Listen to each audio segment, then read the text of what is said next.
Music tu I enjoy playing for people and making people happy. I didn't realise that became a skill yang boleh digunakan when I became a music producer. And you started the record label called Positive Tone kan? Yeah, it was actually a dormant record label. I came in and I kickstarted it.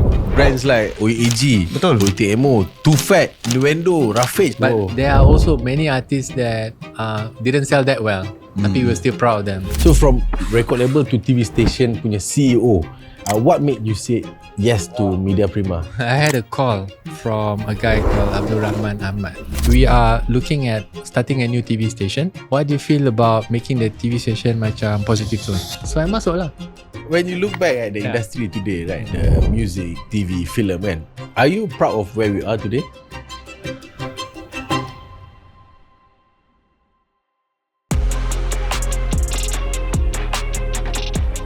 Assalamualaikum warahmatullahi wabarakatuh. Selamat datang ke Apa Cerita, di mana kita mendengar kisah individu yang berjaya dan menarik untuk dijadikan sebagai inspirasi dan teladan. Assalamualaikum saya semua. Ashraf Khalid dan bersama saya Ishraq Kamaruddin. Yeah, so hari ni aku nak tanya kau something. Yes. Kan? Apa lagu-lagu yang kau dengar masa kau kecil-kecil dulu? Aku dengar Britney Spears. Britney Spears Kalau Malaysia kau tak Amongst dengar? all. Tapi kalau Malaysia, I would say I listen to OAG, right, Too Phat and sebagainya. Kan? Yeah. Poetic Ammo kan? Yeah. Poetic Ammo kan? So I think if you guys dengar or pernah dengar nama-nama ni kan, a person yang duduk dengan kita hari ni, dia ni lah merupakan salah satu apa orang kata arkitek dan juga penyebab utama dia orang ni semua Correct. berjaya kan. Betul. And not to mention, macam aku cakap tadi, he discovered Too Phat, OAG, Innuendo, etc. Also launch 8TV, Hot FM, Fly FM, Masya Allah. And also yang paling aku impressed adalah he actually built Tonton before Netflix even existed in Malaysia. Meaning already the vision tu dia jauh tu, jauh ke depan. vision. And he also ran Disney Plus punya content for Southeast Asia. Yep.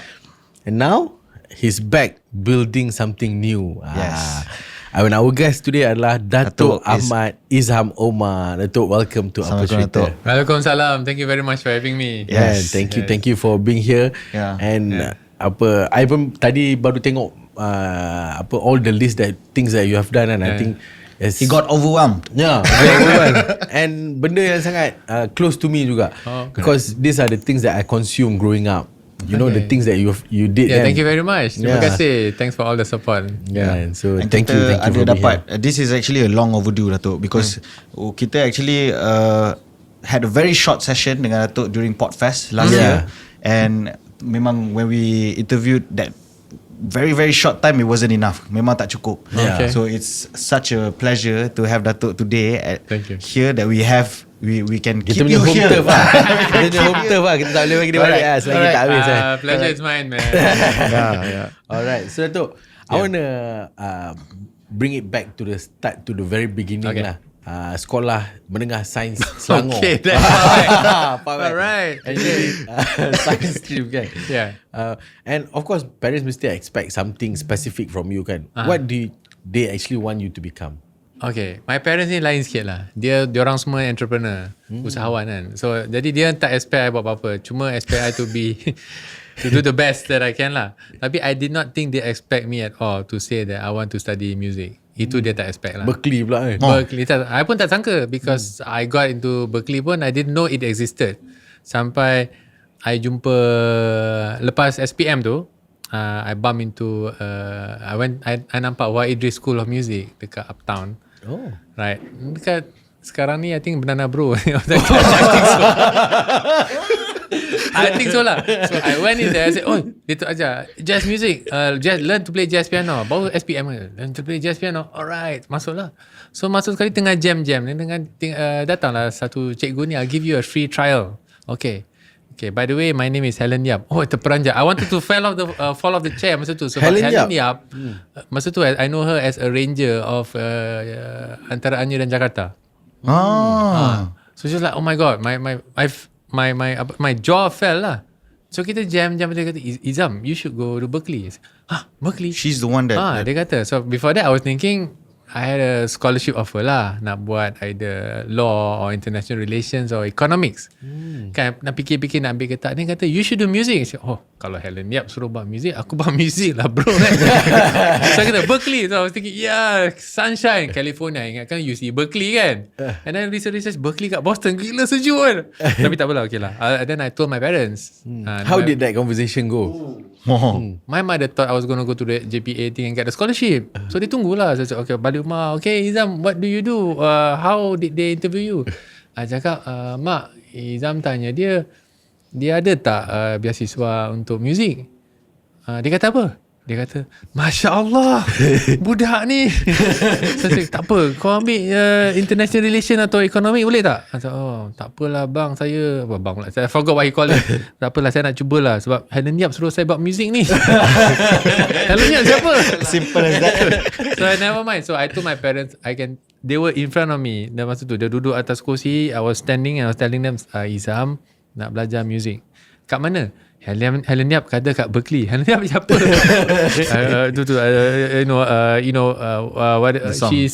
She's a ranger. She's a songwriter with Sheila Majid and all that kind of stuff. So okay, my father's face fell. He slumped in his chair macam ni. Because dia sedar kat Boston kan. Dia macam, oh my god, dia nak send your kid over there and he doesn't want to get in the way of my dreams lah. My mother pula cakap, okay, lepas dia dah recover lah. Dah recover, dia stand balik. Okay, Izham, dia suka Izham. Izham, kalau macam ni lah, mak cakap macam ni, kalau you nak jadi tukang sapu sampah, jadilah tukang sapu sampah yang paling best dalam dunia. Wow. Then understood what it meant. It meant that whatever you do, study the hardest that you can. Be the best version of yourself. That means dia kata, go lah. Mak relakan, I give you my blessing, studylah music. So that's what I did. Yeah, so I have very, very supportive parents. I'm very, very thankful. But of course, JPA didn't pay for your university. I had to. I was on my own. Pharma scholarship. Father, mother. But after that, I decided to study MBA.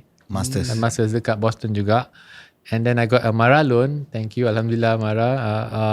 At that time, my mother ingat I dah insaf lah kan.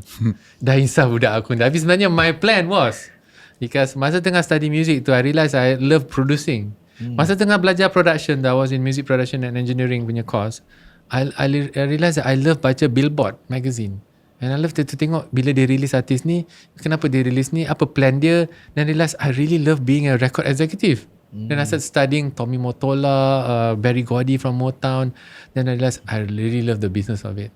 So then I studied MBA lah. So my mother thought ada insaf. Tapi sebenarnya I nak combine music and business together and make my own record company lah. So that was the plan. Wow. Beautiful. And like I want to also like understand a little bit about your background lah, your parents kan. Macam your parents were doing business at that time. They were quite successful already lah kan. They were entrepreneurs lah. So my dad was a developer. My mother serial entrepreneur lah. Dia buat KL fried chicken lah. Dia buat gift and floral shop lah, and all kind of stuff. So and then I realized this. I had a entrepreneurship teacher dulu once told me that if your parents are entrepreneurs, the kid will also somehow be an entrepreneur. Sebab they feel that they can conquer anything. Dia tak ada macam, janganlah buat, takutlah. Sebab parent entrepreneur, they take risks. Then the kid knows that dia pun not really they know that they should take risk jugalah. And entrepreneurs all need to take risk lah. Kalau tidak kan you never do anything new kan. Betul. For those yang tak tahu, Berklee is a top music school. No joke. Antara artis John Mayer, Quincy Jones, all from that school. Kan Datuk? I want to understand dekat mana part in your life Datuk, that you pick up the interest into music, because your parents entrepreneur, and how did you actually spark that interest as a music kan? And I was 3 years old. My mother wheeled in a piano tau, upright piano, masuk rumah. And my mother ni dia suka menyanyi tau. I was kecil 3 tahun, dia belinya piano yang upright ni, letak dekat tu. Lepas tu dia kata, Izham, datang sini, tengok piano ni. Okay, then I started playing lah, note by note kan. Ding ding ding. Bestnya. That's all I did. And okay, mak ada beli buku Beatles ni, Ma nak nyanyi I Want to Hold Your Hand. Pergi belajar. What? Aku 3 tahun. 3 tahun. So she sent me to Yamaha School of Music. Belajarlah chords to Yamaha School of Music. Cikgu ajar, this is how you play. Then about 4 years old, and then my uncle start teaching me some chords, and then okay lah. So I was very happy, and every time after when I grew up, bila balik rumah weekends semua kan, kalau boleh je tengok my mother free je masa she was still around, play lah The Beatles, nyanyilah lagu I Want to Hold Your Hand at the top of her voice. Sampai dia umur dia nak 70 dah buat macam tu. Oh yeah. So that was fun. Yeah. Wow. That's So started to play as your mother punya band lah in the beginning. I was the accompanist for my mother. Melala Arab. Dulu mana ada karaoke. That was it lah. Your sister tak nyanyi sama ke? Dia tak ada main gitar ke apa? Tak, my sister also main piano juga. Oh, yeah. Tapi dia more like dia quiet kan.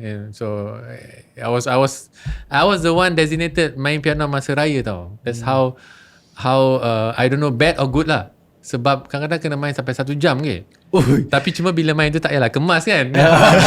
Play piano, I don't have to clean the dishes, I do the dishes. Itulah. I want to know, how was your relationship like with Irene growing up? I mean,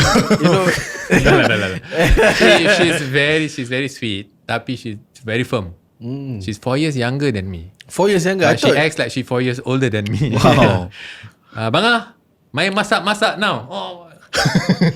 Mak, abang kata nak main masak-masak. Okay. She had the board quality daripada kecil. Oh my God. The board member quality. She's very always tip top, always everything, but we always did things together lah, because we read almost the same books. A lot of Enid Blyton dulu kan. So kita imagine that ada pokok, I remember lagi ada pokok kat pokok mangga kat depan rumah. Kita akan paint pintu dekat pokok tu, hoping that fairies will come out. Sebab kita baca buku Enid Blyton, ada fairies dalam pokok kan. So itu sampai ke atas, sampai panjat-panjat, sampai all the very dangerous lah, but it was fun lah. Growing up, Datuk, was there any lessons or pelajaran daripada your parents? I mean, throughout your journey kan, as a student in sekolah sains tu is basically SAS lah. Sains Selangor. Yeah, it's SAS, right? I was from Alam Shah. Is it the same? Alam Shah It's the new one. Dia sekolah menengah sains Selangor kat Ceras. Different. Rivals. I do not know why my mother sent me there, tapi I think she knew. Tapi dia tak hantar tau. And then when I was sending my son away to boarding school, then I realised why she didn't hantar. Tak sampai hati. Menangis lah confirm. So that's why dia tak hantar. My father lah yang hantar pergi sekolah tu. Sebab apa? Sebab teruk? Tak. Sebab anak manja. Anak manja. Pisah. Anak kesayangan.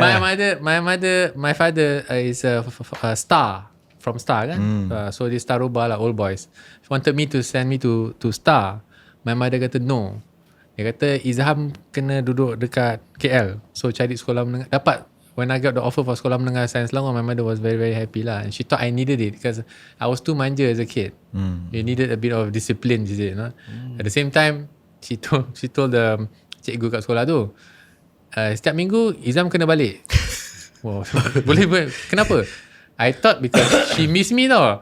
Memang I think she did lah, but she said the point was Izham kena balik sebab dia ada piano class. So every week, walaupun sekolah asrama, I went back lah. For piano class. And then I realised why she did that, not because she want me to be a piano player, she want me at home. So I'm like, okay, now I know lah kan. So then her way lah. It's her way. But now, fast forward to the future, it makes sense. Yeah. It makes sense. You spark the music. Yeah, in that sense, yeah. Okay. I want to ask you, Datuk, when you were young, right? Did you ever had that dream of becoming who you became? You pernah tak ada any imagination of? Not at all in the wildest dream that I ever thought I'd be doing this. Because the most I dreamt was that when I was 14 or 15, I managed to go to Disney World and I wanted to become the production designer of the rides. Wow. Macam nak buatnya pokok macam tu, macam that kind of thing lah. I thought that was going to be the most fun thing to do lah. And I enjoyed film and music, but I never thought music tu I enjoy playing for people and making people happy. Tapi I thought that was it lah. Ada datang raya, semua nyanyi ramai. Okay lah, I play the piano kan. Everybody can sing along. I thought that was it. I didn't think there was going to be a career in it. But I knew early on that whenever I hear a piece of music, I always had thoughts on why did they did that? Kenapa gitar dia macam tu?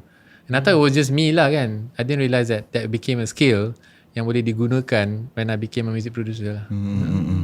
So I think from young, what I hear, Datuk memang dah ada satu sifat sifat sebagai seorang dreamer. Even now, as do you think it's important to dream? Oh, sangat important. Okay, I if I was not doing music, I think I'll be an explorer macam Indiana Jones kan. Because you are chief explorer. Yeah, in Komet, chief explorer. right? Yeah, Komet.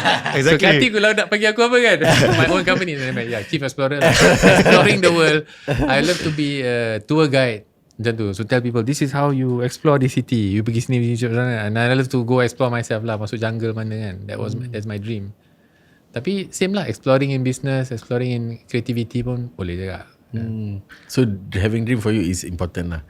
Sangat-sangat important. Without a dream, you have nowhere to go. And then you just going through life without a vision. I strongly believe that siapa yang ada mission in life, it will energize them. And to get there, and also they will have a healthy life. You know, insyaAllah. They have a healthy life to go. Because they really have somewhere to go. So it's a sense of mission, a sense of fulfillment when you get to your journey. A sense of purpose, you're right. Sense of purpose is a better word. Yeah. So Datuk, given you pergi top university, Berklee, you produce macam-macam Too Phat. Basically, Datuk, you are the... You shape our childhood lah. You shape our childhood, the whole Malaysia Appreciate pop that, culture. And then, whoever here yang suka minat Joe Flizzo, this is ayahanda pada Joe Flizzo. I always tell everybody that when anybody calls Joe Flizzo the father of hip hop, I macam happy but also a bit geram because that means I'm the grandfather of hip hop. The grandfather of hip hop. But you still look like adik Joe Flizzo. You Yeah, still like yeah, you look younger actually. than Joe though. Yeah. Actually, Masih hip hop. Masih Joe, masih hip hop. But masa you discover them, were you much older than them? Oh. Or about the same age? No, Similar age, I'm just was a bit older Slightly than lah. them. A bit older Slightly je than them. lah Kira kan? macam kita dengan Rashad macam tu kan. Macam probably. lah kot. Something like that. Like 4-5 years difference or what? About 5-6 years. 5-6 years difference, yeah. My question, But I gotta be fair to them. When I met them, they already had a strong fan base. So I cannot say I discovered them. I just, But bump into them. they were very underground lah, I would say. Yeah, right? they had the scene and all that kind. They made a demo. They were doing the recording in my studio. That's how I heard them. Why they were in my studio, I don't know why. But I heard them and I heard the sounds. I'm like, oh my god, gilanya, terrornya diorang ni kan. And then, I just want to know lah, macam anak ayam tu kan, was it yours or before you? okay, anak dia was during our time. So that was the second album. First that was album kan all English. What the Dilly. And the second album, Plan B tu, I noticed before the second album that Malik and Joe always had this anak ayam punya sample when they went on stage before they start their songs. So I said, Malik, Joe said, why not you use that as your sample for the entire song? So they did. And then what they did was just way beyond my expectations. And that's what I learned kan. Kalau kita kasih ruang untuk budak muda untuk bermain kan, without telling them what the parameters are, they will surprise you. Every single time they'll surprise you. When you tell them exactly what you want, they will not surprise you anymore. Essentially, that's what creativity is all about lah. Kan? Yeah. Because I never imagine or think too much of myself that I know better than the person right across the table. Never. I always feel it. There's always a magic in someone across the table from you, and my job maybe is to light the fire, jadi magic dia keluar. And kalau kadang-kadang light fire, enabler. Tapi kadang-kadang light the fire banyak kali, magic tak keluar juga tu. Then I just look at someone else. Maknanya, oops, salah fikir, salah. Thank you, next. Okay. Tapi alhamdulillah, most I've light the fire, 90% semua keluar, jadi macam best lah. Nice. I just read this book also, Dato'. It was about Jim Collins, Good to Great. It says, dia cakap, first who, then what. It's not what you do, what music you create, but who is the one that you like. That's exactly betul, this, exactly. Okay, I always tell people, when people last time ask me, I had a talk last time and I asked the crowd, I say, what's more important, right? A great idea or a great team? Sometimes the room is divided 50-50. Because they say a great idea will be great. right? You have a great idea. You have, for example, Air Asia, great idea already kan. So akan apalah. And then a great team. Dia kata, okay, maybe that's not so important. Tapi sebenarnya, any time of the day, I choose a great team over a great idea. Because kalau a great idea with a bad team, the idea will fail. Nothing happens. But if a bad idea with a great team, the great team akan fix the idea. Atau dia campak idea tu buat idea baru lah. Correct. So a great team will always be like just what you said. Yeah. First who, then what. It's not really what you do. You know when you say first who then what tu kan, banyak kali kau cakap aku tak faham, tapi apabila Datuk cakap aku dah faham. Sebab aku dah tua bro. Banyak wisdom. Banyak wisdom. Benda ni. Aku macam budak-muda nerd baca buku lah.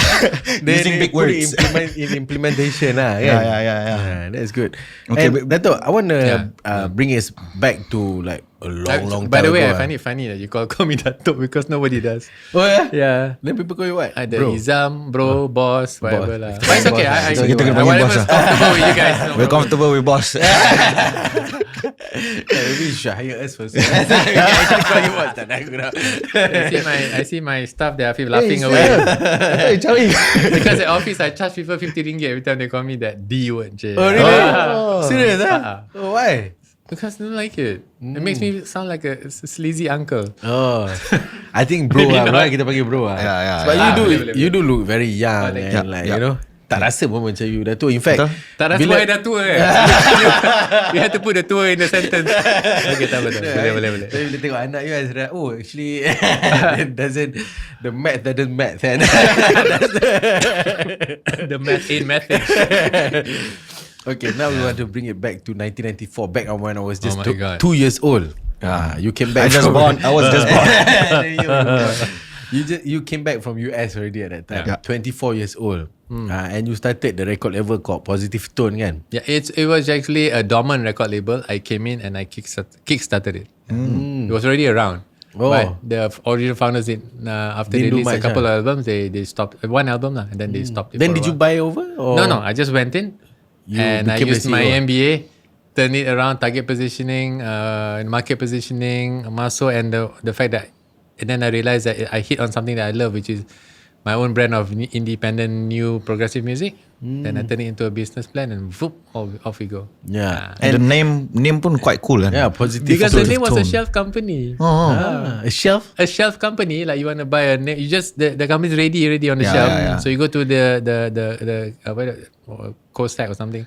Just take the name lah. So you Costac, don't have to. Yeah, and of course at that time the entire Malaysia punya industry music was doing one thing, which was the mass Malay punya music. Wow. Kan? 90%, yeah. 90% lah. Similar sound as well kan. And you decided to do something completely different. Kan? So nak tanya lah, mana datang confident tu? Okay. Dua benda Nombor satu, dapat demo daripada OAG dengan Poetic Ammo. Mula Poetic Ammo lah, Yogi B was outside the office rapping to Paul Moss. Paul Moss was our producer. Oh, Paul Moss the British guy? No, he'll be angry you say that. New Zealander. Oh, New Zealand. Yang 1 in a million guy. 1 million Malaysian Idol tu lah. Angry yang Paul. Konon-konon Simon Oh, kau. dia memang lagi teruk dari saya. Yogi B was there for a recording of a ad. Jadi dia kata kat Paul, I'm a rapper. Paul kata, okay, rap on dekat tepi longkang, dekat session 16. So Paul kata, this is good. And oh yeah, by the way, I got my friend's demo. So Yogi kasih OAG ni demo to Paul. Wow. Then Paul then started producing. Then let me listen to it. And I was like, oh my god, ini reminded me of the time masa I kat Boston. Macam three chord songs, melodies gila. Radi main, I don't think he knows what he's playing, but sedap. Melody dia macam, okay, this is mana jumpa ni kan. So fikir, oh kita suka ni, I love this. Tapi anywhere kat radio station tak ada. TV semua tak main. TV3 semua, nobody's playing it. Kan magazine semua tak cerita pasal any kind of this kind of music. Then I thought, okay, ni shot sendiri ke ni kan, tapi music dah best. So I went to a gig. Masa tu dia gig to OAG gig and also gig for all the underground scene masa tu.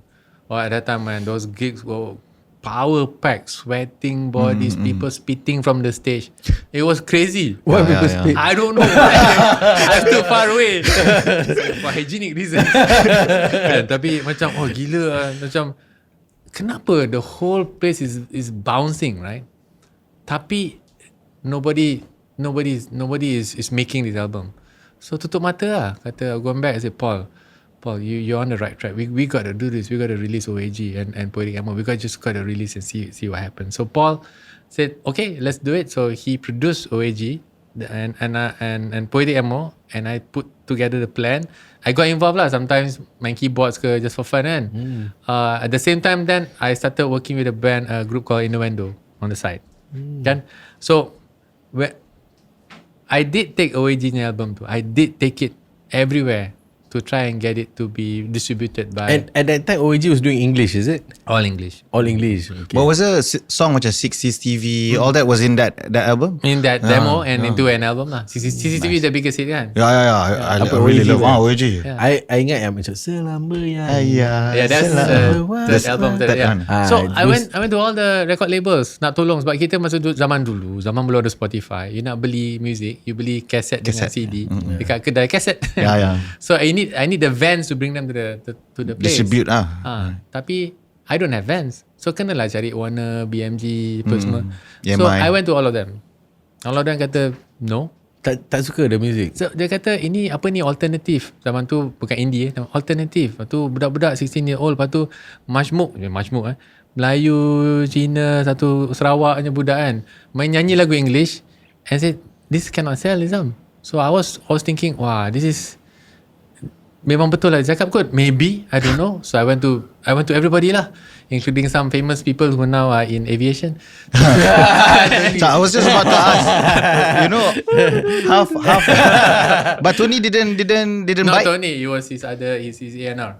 Semua kata no. No. But because he didn't meet Tony. I think if you met Tony, you would have. BMG semua kata no. Same. Anyway, the point was that then I cakap, okay lah, I'm gonna this shot sendiri kot. So I took that one single CD that I have, yang OAG tu. I realised that I went to a kedai kaset, kedai CD. Somewhere in a shopping mall that's been demolished already. So I went to the uncle. I said, uncle, nobody wants my CD. But I always buy jazz CDs from him. Sedih lah. So dia kata, I cakap, I always buy CDs from you. Let me hang out here lah. And then why don't you look at this CD and tell me what you think? And I think he looked at the CD and asked me about it. And then he said this immortal words lah. Dia cakap, Izham ini album ini aku punya tempat. Saya punya tempat ni ada lagu orang Cina, lagu orang Melayu, lagu orang putih. Ini lagu orang Cina sama Melayu nyanyi lagu orang putih. Mana mau letak? So I'm like, market segmentation, right? Like, so I said, letakkan cashier. So I said, okay, I put in the cashier.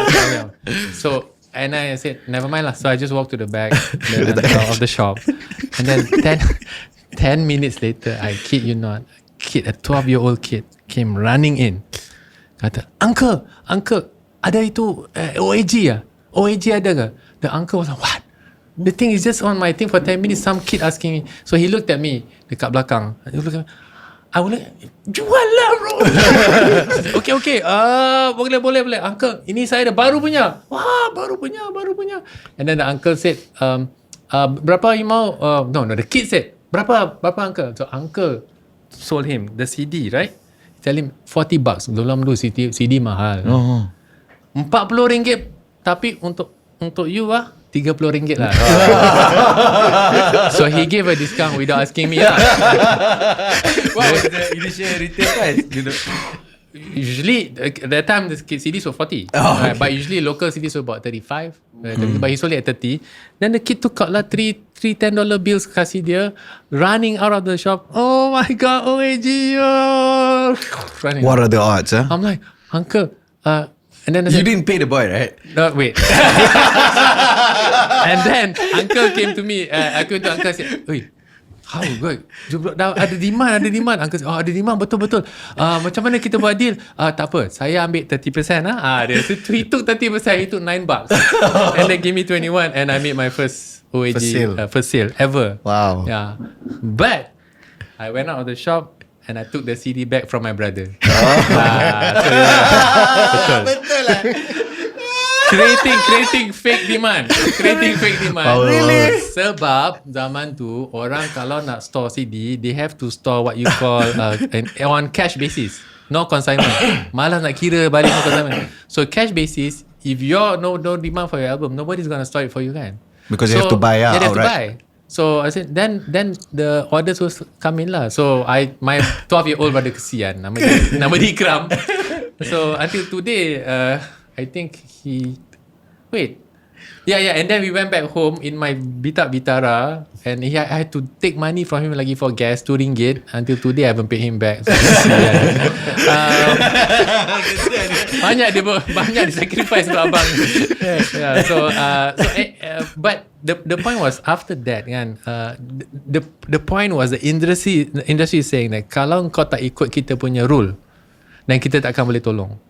So that means kalau you do something new, you have to invent your own rules. Now I was still crazy. I was 24, so I thought might as well invent the rule lah. We not knowing like how. If I knew how ugly your bag was gonna get, I wouldn't have done it. Tapi I didn't know, so buat je lah kan. So we went straight to the consumers and sold ourselves lah. And then I got a call from a distributor who then told me and said, "Hey Izham, you are itu punya OAG lah." I said, "Yeah." Okay, we want to be your distributor, can not? I said, "Oh, can lah." Wow. So I went to the place and the guy just went up to me and says, "I want 500 now." So I sold him 500. And then the next day he wanted another 500. I sold him another 500. Next day he wanted, so day by day he asked me for 500. What the hell is this doing? Is this going on up? But nobody knows because I was kind of underground kan. And it tak masuk carta. So in the end I hit 25,000 in 3 weeks. I was like, oh my god, this is amazing. And then I hit 75,000 in about 6 months. Then I met the old guys from the record label, and I told them, hey guys, I hit 75,000. You know, what album is that, Izham? 75,000. The one I brought you. In sales lah. 75,000. Tu kira triple platinum. Yeah, triple platinum. Then I said, yeah, the ones that you rejected lah. That's the one. But of course, all the guys said lah, if you put Malay songs, I'm sure it's to be 6 times platinum. So tak nak kalah lah juga kan. Tapi tak apa. So that's the lesson lah that I learned, that you got to trust your gut. Tapi you have to because if I just like the music tak cukup. Nanti shot sendiri. I like the music and I went to the gig and I did market research by myself in the gig and I felt the vibe and I think boleh jalan. Believe in it. So ada data. Zaman dulu mana ada, sekarang data found the internet kan. Dulu kena jalan, kena cari, find the data yourself. Yeah, and also I think the most interesting part is he actually created the own fake demand. I have to until today. Geliga Dulu kan Tower Records kan, I saja je Too Phat first album tu, I saja letak 2 je kat Tower Records. So sold out lah. So keluar newspaper next day sold out. Dah 2. But this is the original narrative planter, bro. But I find so many lessons in just this one story kan. You know, you take matters in your own hands, which is something yang memang as an entrepreneur tu amatlah penting lah. Banyak orang cakap I pergi macam-macam tempat, pergi cari kerja semua tak dapat. But what you did, Datuk, was take matters in your own hands. Sorry, boss. Which is a beautiful lesson. And then market demand, that one is pure human behavior. Betul. Right? You play with human behavior. There's so many lessons from just one story. But thanks, thank you. Yeah, beautiful. And alright, Datuk. OAG went triple platinum kan? Like you said, 75,000 copies. Yeah. But before that happened, your wife asked you to get a real job. Oh wow, where do you pick all this information? So take me to that moment. What was the conversation like? Because masa tu kita struggling, and that I couldn't sell OG. So at that point in time, the same car ride that I dengan my brother was in, kita tengah pass by. I remember toll dekat Tawakal Hospital dulu ada toll, and toll dia 50 cent. We were driving my Bitara there. Not mine lah, my parents punya kan. Drive sana, lepas tu I reached out in my pocket, I only had 40 cents. Short 10 So cents. he gave me another 50 cents. My brother like, oh, him too, ringgit 50 cents. By the time end of this podcast, I think he's gonna call me. Dah setengah juta pun dia dah tahu. But that's when people who don't know that you believe in something and you feel that there's something, they would think that where is it gonna where's it going to end? Are you going to really do anything, or it's just shot sendiri? Because they can't see the goal that you can see. Dia tak nampak the mountain that you can see. You cakap je mountain, dia tak nampak. You cakap lah ni orang angan kosong je kan. So that's when she said lah, why don't you go get a real job? And I said, what is a real job? Dia kata working in a bank. What? I'm sure that's good, but I think being a music producer is also a real job, right? Tapi dia kata, well, show me the real money lah. So okay lah. So, but of course it all worked out lah. Yeah, you showed her the real money. I showed her. Can really feel that. Yeah, so Datuk, so Positive Tone become legendary, of course lah. As we Thanks, I think we've already said beberapa kali how powerful and how inspiring. And brands like apa OAG, betul, Poetic Ammo, Too Phat, Innuendo, Ravage, lagi apa lagi ada? VE pun. VE banyak Pop Shavit. Yes, Firhat at one time. But there are also many artists that didn't sell that well, tapi we were still proud of them. That's a group called Juliet the Orange. It's a guy called Rabbit. Diana Yusof had a dance album. Oh, Diana Yusof. Yeah, we tried everything. All the alternative, different than mainstream. So Blue Ocean lah. Kena try. And we could do it because masa we have all these big hits. At the same time, we have the big artists. We can release the small artists. So kalau small artists to fail, tak nampak lah kan. So we did that strategy lah. So towards the end, sama macam my dad also, which sold Roshan Aziz Production. You sold Positive Tone to EMI, right? Correct. EMI, So we want to know sedikit sebanyak macam mana pengalaman and how did it go? Because you were only 28, right? I was 28. Correct. My God, you're like the FBI. I was 28. Yeah. 4 years after Positive Tone lah. So after before EMI, there's this guy lah. I got to give him props. Nama dia Darren Choi. So he was A&R for Sony, and he's the one who after I left the independent distributor, I went with Sony. Sony funded me productions and and promotion for every album that I have. Wow. Based on the power of OAG, and then based on the power of Innuendo and then Poetic Ammo. So they believe in that thing. So they help. Track record. Yeah, track record. So in the end, when Darren went over to EMI, he then decided that, hey, why don't we just not help you? Why don't you become part of us lah? So that's why I decided, okay lah, because then we have more resources, more help, and I can learn more. I always believe that you can always learn more kan, and other international networks and all that lah. So we decided to, let's sell 100% over to EMI. 100%. How do you mind how much was the? Cannot say but millions lah. Adalah, yes. So essentially you were millionaire at before 30 lah. Cash pula tu in a way lah, but then you have to give due where is due lah. So macam hutang company ke, we settled it everything. I got a nice little grand piano for myself. That's fun lah. Those are the fun things. But I always invest it back into the business. Whatever I've got, I always invest it back. Understand? Very interesting. And then I think this is also where it gets more interesting juga, because from music now to TV to something that we see kan, something yang apa orang kata will that shape the culture even more kan, by what we see kan. So from record label to TV station punya CEO, basically I think that's really not an obvious choice sangat. Macam people wouldn't think that is the next thing that you would do, right? So how did that transition happen, and what made you say yes to Media Prima? Wow, ini cerita dalam. Okay. Out of the blue, I had a call from a guy called Abdul Rahman Ahmad.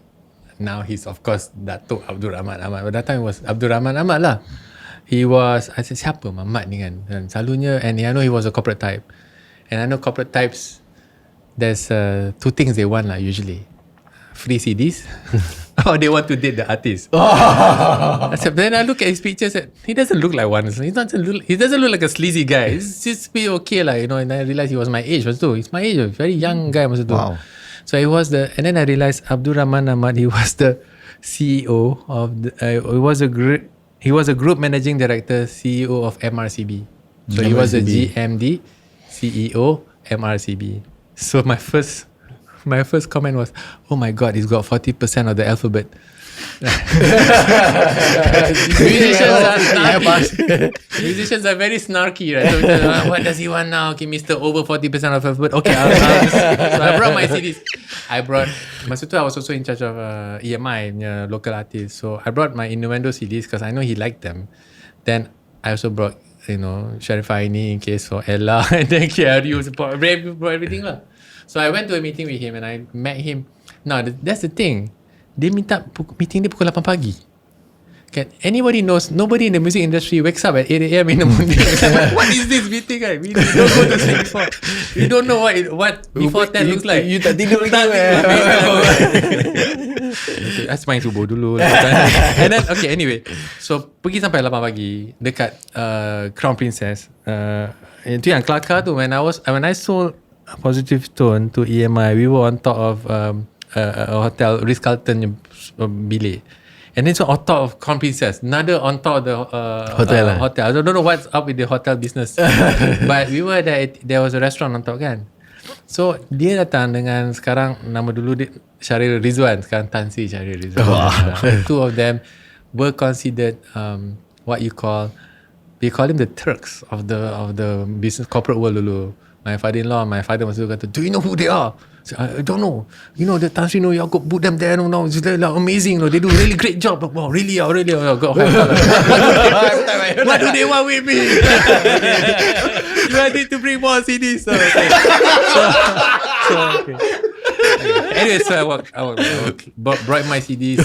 Jumpa dia orang kat Crown Princess. The two of them were seated, right? I'm like, wow, okay, good. I was like, okay, I think I got this. You know why? Because they're about my age and I got more hair than them. Like, sorry. Don't feel so intimidated, but they are really happen to be really, really nice lah. Kan. They're very, very good guys. They're the best lah, And now I also don't have hair, so karma. But I was about to sit down and they were just saying that Izham, macam ni Izham. What do you feel about we are looking at starting a new TV station? I said, okay, great. Okay. What do you feel about making the TV station macam Positive Tone? Alternative. I duduk nak makan nasi lemak pun tak boleh dah. Begitu. I tengok ada kamera dah macam ni. Kamera. Emang ada TV show. No. We like that sound. We know that you have a market where you don't know. We don't know where you found that market, but you found a market where nobody says there's a market. So we want you to do the same for TV. I said, okay. But I said, Encik Rahman, Encik Syaril, saya tak tahu apa pasal TV ni. All I know is I turn on TV. Maksud zaman dulu, turn on the TV. And the TV comes on. I don't know whether there's a gremlin ke, toyol ke, who is it turning, that's all I know. And they said, we don't care. In fact, that's why, because you tak tahu TV, that's why we want you to go in TV. Because if you tahu TV, you be doing the same thing as everybody else. If you tahu TV, you masuk TV. I said, okay, cool. All right. I will let you know. I learned so much in the music business that don't ever give out your hand. No matter how great the artist in front of you, buat muka blur aja. Ya ke? Okay lah. So, I macam lah, okay lah, ya ke? Tapi masuk lift macam, oh my god, okay, this is real. But I realized, okay, wait, sabar. Ini kita kena fikir betul-betul. Sebab mungkin diorang tak tahu. Mungkin ni salah. So what I did was, I start tanya all my friends who watch TV and says, what if I do this? And all my friends who are in the TV stations, everybody, NTV7 dulu, my Astro baru start and all that, even in TV3 who I know some people in RTM, everybody say, Izham, bad idea. Don't do it. This is bad. We will eat you. We will murder you. Don't do it. You don't have the budget. You can't, this is not going to work. Who's going to watch a young TV station? And then, but at that time I asked people who watch TV, semua kata do it. So, industry kata no, people say yes. Industry say no, people say yes. I will always believe this people. Exactly like music dulu. Same like industry say no, people say moving to the music kan. And I went with the people. So it was an easy choice for me. Go with the people, do your market research, and my market research tells me this time that people want it. So I masuk lah. I applied the exact same business plan from from Positive Tone, put it into something called, at the time was Channel 8, right? And then we turned it around and called it 8TV. We had the backing of TV3. Thanks to Rashad's father there, who was instrumental in helping me become the person that I am. Also Rahman and Sharil, the three of them, I call it three amigos. Best gila. The best support anyone could ever have, because they did what I did to my artist dulu. I said, you create. I don't pretend I know how to do hip hop. You know how to do hip hop. I'm just gonna help you, right? You want me to play chords, play something, I play. But you guide me. But you create. So they told me the same thing. You create. We don't know what you're doing. You create. So okay, as long as I have that safety net from those three guys, I'll be okay. And that's what they let me loose, and ATV broke even in 1.5 years, which is incredible for a TV station, for the support of TV3. See, so that was a really klien semua masuk daripada TV3 pun masuk juga. Tak, sebab TV3 dah penuh. So klien yang masuk ATV ni klien-klien yang nak jadi urban, and also at the time we were doing urban and Chinese half and half. So we had urban clients and Chinese clients lah. So with ATV, when I went out, I told them, don't listen to the ratings, because of course the ratings don't favor us. Apa ni ratings ni? All people are doing the ratings. Okay, just look at the people vibing to our show. Tunjuk gambar kan. And then of course later on, when I was in charge of TV3, I said, listen to the ratings. Tukar plan. Tapi best gila lah masa tu. That was the Positive Tone was the fun time, and 8TV was the fun time. Super fun time. But I think, macam tadi you cakap, the three amigos let you sort of do your own thing, right? Yeah. And banyak juga kalau kita tengok bosses today, diorang macam banyak micromanage. Kan, they like to macam tell people what to do and things like kan. So how do you as a leader now you are today kan, how do you find the right balance between people don't screw up, orang tak buat salah kan? Kan kita bagi je dia buat semua kan, salah semua. Tak. I always believe that bila dia buat salah tu bagus, sebab it's not whether you make mistake, it's how fast you get up. The one that I don't like is if they make a mistake, they don't get up. Then if they lie down there, blame everybody, that one, sorry brother, I'm not going to continue your contract. Tapi the one that get up, try again, get up, that's the one I like, because resilience kan.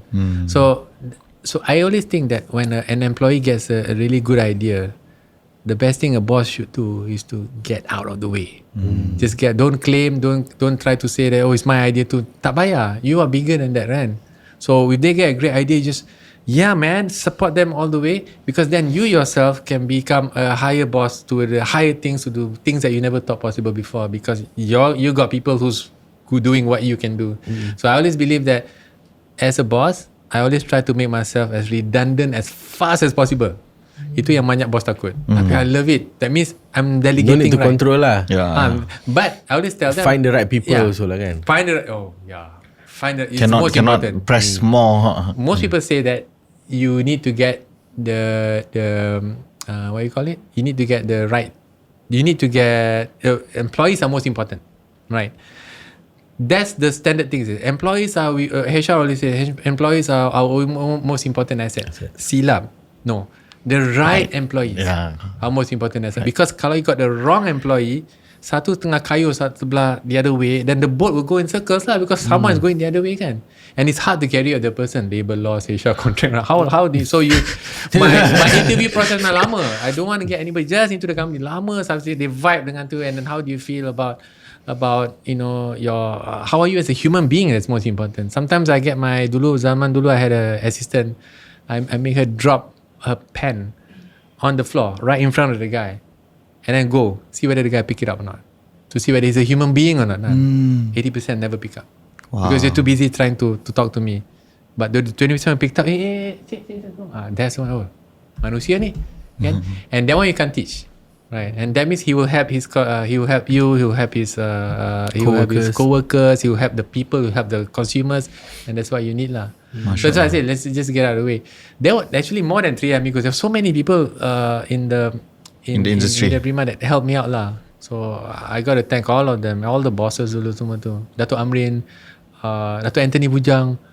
Oh my God, those were fun people lah. I tell you, we had the fun time. But again, Izham, go for it. Kan? So now I pay it forward lah. Guys, go for it. Salah tak apa. Janji bangun. Kan? Beautiful. So this is exactly just happens to be I baru baca buku Jim Collins and you just explain everything that is in the book, you know. Alright, okay. Like but with your examples that are yang will actually lock in my head even better. Could it be that I am Jim Collins? Yeah. Have you seen me and him in the same room? Who knows? Who knows, boss? Alright, so ATV for the ones yang tak tahu, started Malaysian Idol, One in a Million. So kita also interviewed Alif Sata, which is one of the winners, man. in One in a Million. Yeah. So this semua ni bukan sahaja salah satu show, tetapi salah satu cultural moment. Betul. Yeah. At any point of time, Datuk, boss, during this time that you rasa that this is like this cultural moment was gonna happen. Oh yeah. Oh ada satu part masa kita tengah buat Malaysian Idol final. Masa tu Jack and Victor nyanyi. Oh, Gemilang. in first one in Genting Island. I was there. Oh And then naik bulu roma kan. Oh. Then she hit the high note kan. Naik bulu roma, I turn around, I tengok masyarakat majmuk kat belakang. It's like I call it the badminton crowd, because badminton everybody goes kan, and they all singing along to a Malay song sung by Jacqueline Victor in Genting Highlands. Like this is like a dream come true lah, because so much kita dapat that kalau the segregation of racial what you call it, likes in every concert, you can't help it. Tapi when you dapat satu concert yang semua orang tengok and semua orang happy, that was like, this is it, man. This is dream come true for me masa tu. Zaman tu lah. Dari semua lapisan masyarakat. And I felt chills betul masa tu. Yeah. Then I realised I tak pakai jaket, aku Genting.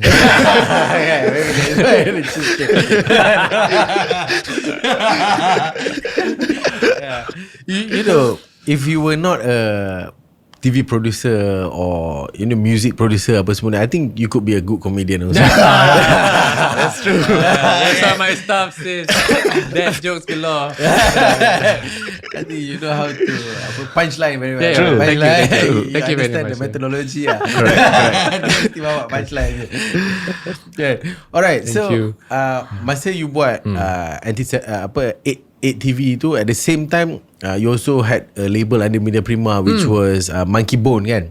And at that time of course bigger artists, people like Faizal Tahir, Jacqueline Victor, Sheila Hamzah, Yes. basically household names today lah kan. So what was the common threads that you saw in all of them? Same exact thing I said to all my artists masa Positive Tone.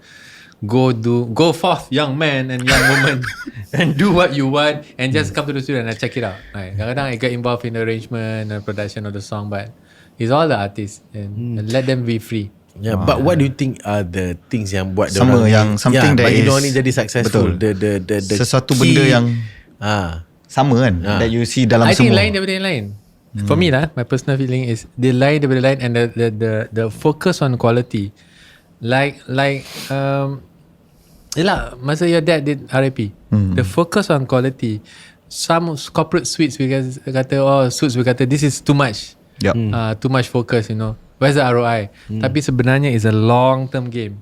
So kalau you know how to play the long term game, it will come to you lah. And so that you can't shake Faizal Tahir's first 3 albums so strong. Right now lah, until the way he kept the quality. Jacqueline Victor, Sheila Hamzah, semua really focus on that.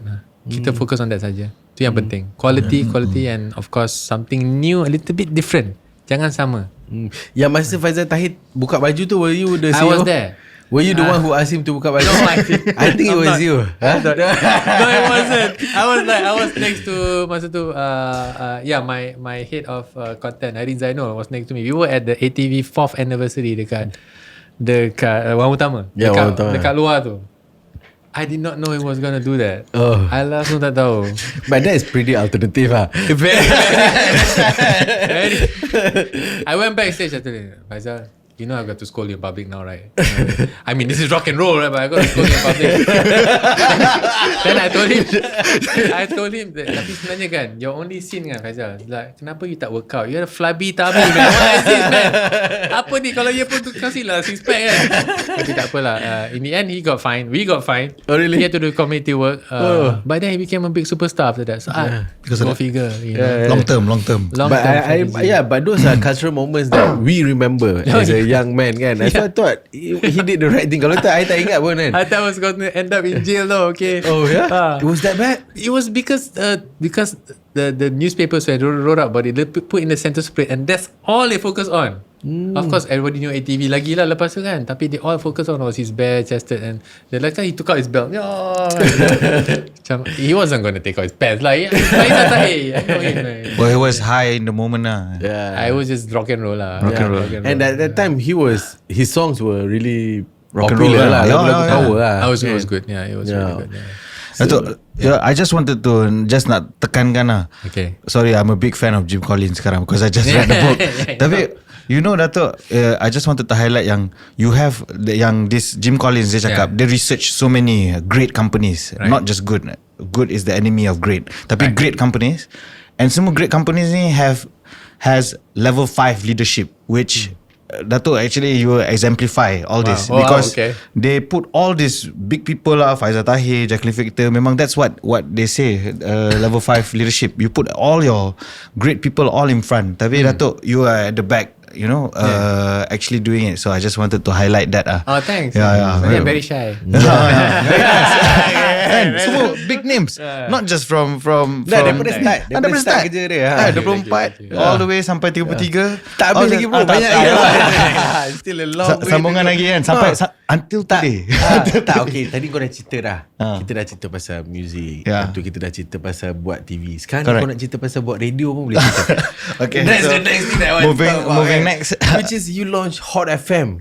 Which is one of the biggest radio sampai hari ni. Fly FM. Sampai hari ni pun KJ pun baru ni masuk Fly FM. And then 1FM. KJ was 1FM, I don't know what happened to 1FM. Oh, it changed.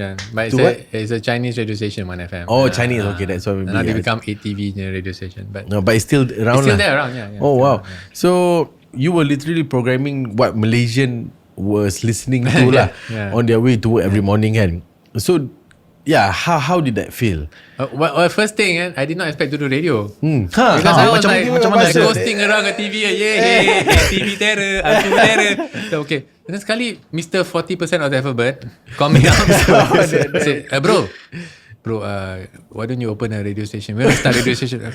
We will buy all this frequency from these people and then we make a radio station. Terror. Visionary tu masa Datuk Rahman lah. Visionary kata, we will buy this frequency from all this all and then we put together and we call it a brand. So okay, and we will beat everybody. So okay.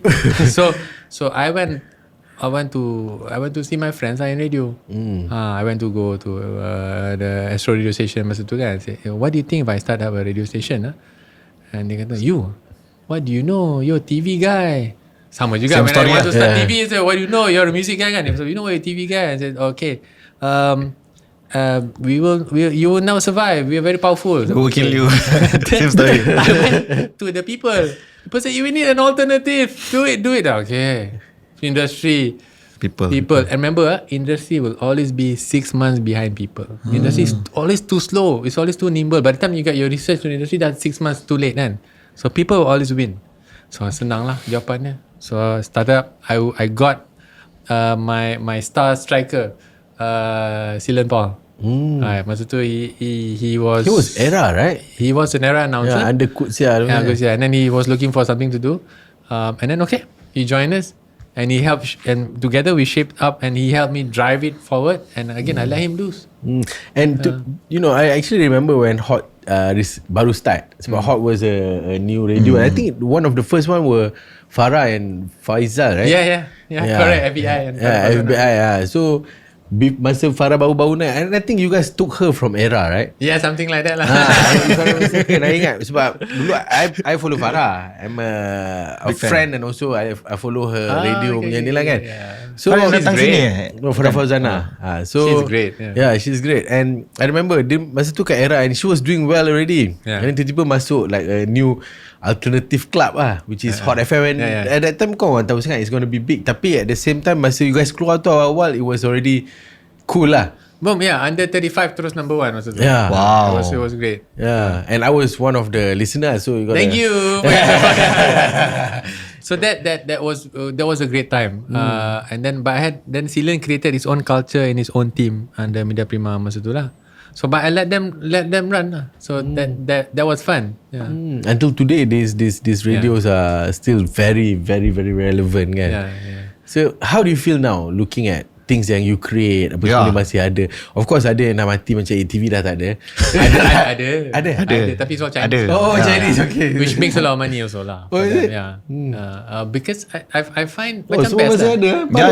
Macam jalan-jalan bestnya, macam but you don't get married to it because things will change. You cannot say, hey, how come dia tak buat macam dulu? Tak boleh. Because if I were to start ATV today, it will be different than what I did last time. It has to adapt. Yeah, it's the people of today. What matters is whether you are a little bit ahead of the people ke tak. That one I always have a thing. Do you only adapting to the market or the market adapting to them? Kalau boleh, I like the market to adapt to you because you're just a little bit ahead. Then you pull everybody kan. If you're too far ahead, you cannot pull, then you akan lose everybody. So I have done that before. I got so many things I done too far ahead, I lost everybody, then I have to pull back and then masuk balik, tangkap, gerak. Speaking of too far ahead, we want to tanya pasal Tonton. Oh yeah, So a bit far ahead. So Tonton was the first was Malaysia's first OTT streaming service. Ni sebelum Netflix pun even there. The industry call it breakthrough. But I want the honest answer, Datuk. Did Malaysia actually embrace it the way you hoped, atau did we leave you ahead of time? You were it was a bit of both actually. To me, Tonton is still around now. He's doing quite okay, but I'm not sure because I don't have the stats with me. Tapi at that time, before Tonton was launched, we put all our TV shows. Masa tu zaman kan orang buat catch up TV sebab tak dapat tengok at that time, so dia tengok kan. So they put it on TV3.com.my. Okay. Then we realised that we put Nur Kasih on that, and tiba-tiba ada macam, oh my god, 64 million video views on Nur Kasih. Masa tu zaman dulu 64 million, we never heard of that before kan. Berapa? 16 million? 64 million. 64 million video views on Nur Kasih. And we found out that most of the views are during lunchtime. And Putrajaya. So, sorry. Get trouble. But then, okay, let's put it in a nice form lah. Like, let's put it in a nice form. And then masa tu Datuk Amrin was the boss. I told Datuk Amrin, we got to do this. Put it in a nice form. And he says, okay, let's go. Jalan with it lah. So we put it in a nice little form, and we came up with Tonton a year before the iPad came out. Wow. So we released before. Everybody's like looking at their their PC or their phone or whatever, and then suddenly the iPad came out. We're struggling with trying to adapt it back to the iPad. I remember masa iPad tu dia tu kecil sikit kan. I know. So I think it was quite okay.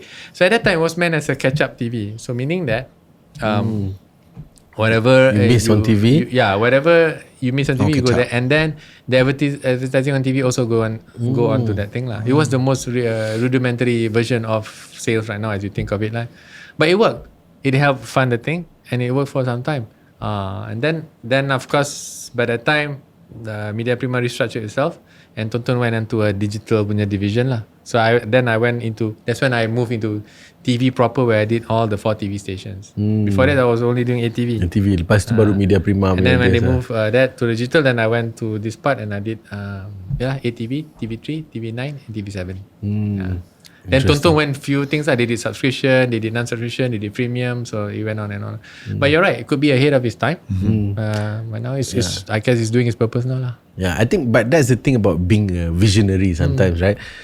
Sometimes the world isn't ready for it yet, right? But how do you handle that?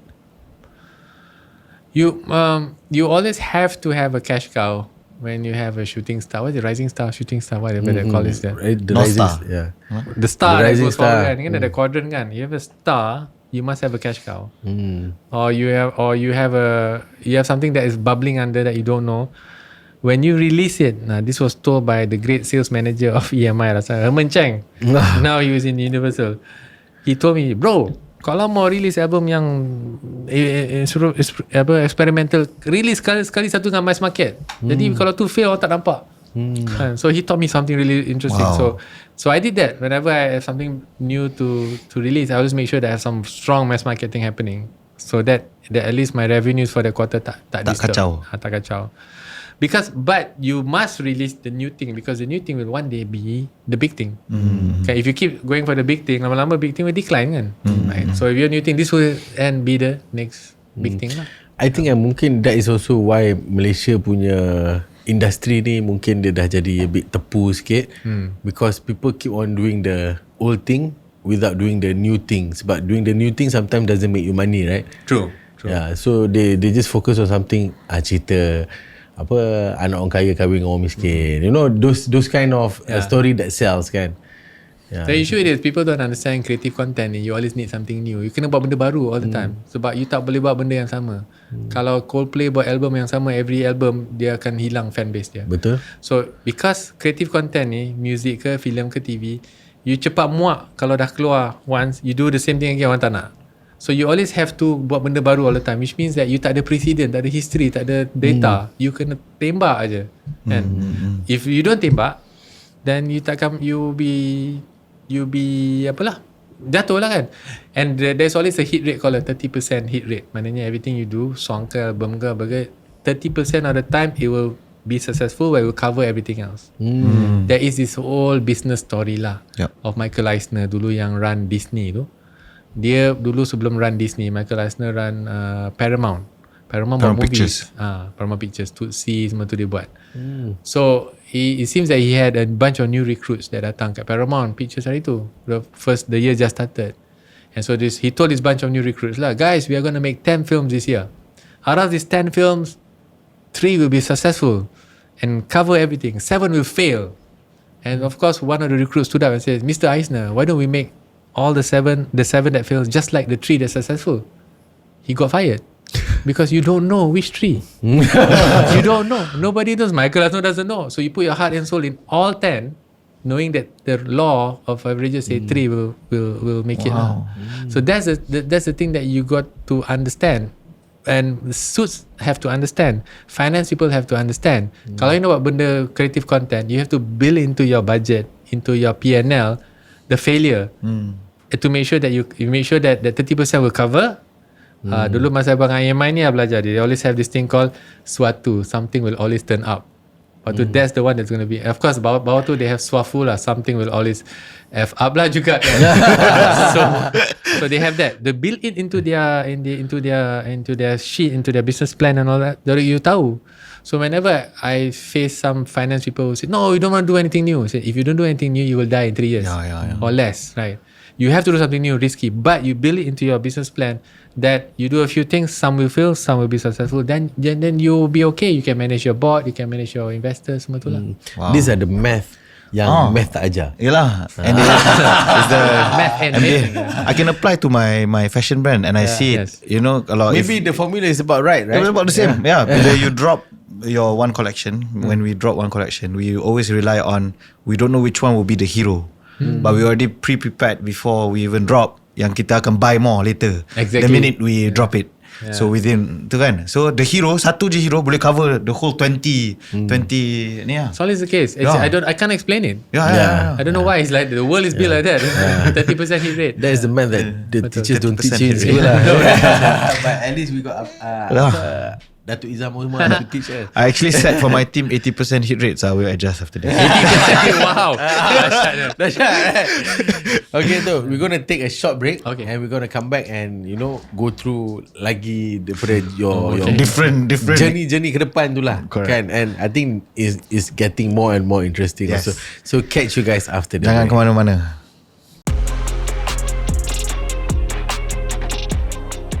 Alright, welcome back to Apa Cerita. Welcome back. Bersama dengan Datuk Izham Omar. Yes. The legend. Comedian. As we soon discovered. Right. I think maybe one day you should start lah bro. We have a friend that can give you Tapes, you can join. Haris Iskandar. Yeah. I think you are almost similar level, right? Nice. I know him. Similar level bro. I think you I don't know about that. but he's getting more funnier now. Yeah. He went to his last show. Dulu I pergi Very yang, funny. yang show kat Istana Budaya semua tu kan. At that time tengok dia dah tak lawak sangat lambat lah dia punya joke kan. But the other day I went pecah gila. But now they partner up with Magic. So I saw that. Yeah. So good. Now he's back Wow, Then we really know this guy is He's doing magic but with his comedy. touch I of comedy. gotta It's really nice. I love stand-up comedy. Yeah. Next time But you don't watch, you should perform together. Tapi it's quite nice the twist kan. Even the guy that did the whole magic show said, you know, the toughest thing is teaching Harith magic. I'm sure right? We have a lot of questions. Mesti tanya macam I don't know, man. If I go on there, I make the crowd disappear. That's my trick. You were waiting for that punchline, right? You were waiting for it. Oh yes. Alright, back to our storyline. Alright. Okay, so I want to talk about the next thing which is Prime Works and also your first personal film, which is Pulang. Oh, okay. That was your first, right? Personal one that I got involved in creatively lah. Yeah. So it's Malaysia's first next Netflix original. Yes, it was, and you were the executive producer, also co-screenwriter. Yeah. And the story is credited partly to your father juga kan, Omar Osman. Yeah. So what is Pulang really about for you personally? Wah. It's about two things . It's about communication. Zaman dulu orang tak cakap sangat kan. Because of that tak cakap sangat tu, you assume things. And when you assume things, you go through your entire life assuming the wrong thing. And all you need to do is just speak up kan. That's one. Number two, family is more important than anything else. Family is sangat-sangat penting kan. So my father sebenarnya dia lupa where he buried his father masa tu kan. That was a story lah. He buried his father? Lupa. What happened is in 1946 when my father was 4. This is the real story. Pulang pun matches the story lebih kurang lah. So when he was 4, my grandfather Osman bawa dia dengan my grandmother Tom pergi Singapore. Okay. And she says, itu kapal tu, aku naik besok. Dan aku balik lah. She doesn't know when she was going to come back. So she finds out in the movie, she finds out 61 years later what happened to him lah. And so that's the basis of the story. And then my father, as he grew older and he started receiving postcards from his father, like macam from Yokohama, from Sri Lanka, from India, from New York. So, aku sini, but no forwarding address. Sampai dekat Star, he was about 14 or 15, he finally got a forwarding address. Dekat Liverpool. Ayah kat sini sekarang. Wow. So mana apa? So when he got a scholarship, he also got a scholarship. Tapi he took it lah. He got a scholarship to go to either, I think he told me, to go to either Australia, London or America. Similar to mine. But dia kata, I chose London. I don't care what the cost was. Because I want to find my father. So before he went to London, is my grandmother Tom cakap dengan dia, cari bapak kau tu. Kenapa dia tak balik? Cakap dengan dia lah balik. So 1966 when England won the World Cup, he flew over to London. He spent 1 month in London, height of Beatlemania by the way. Wow.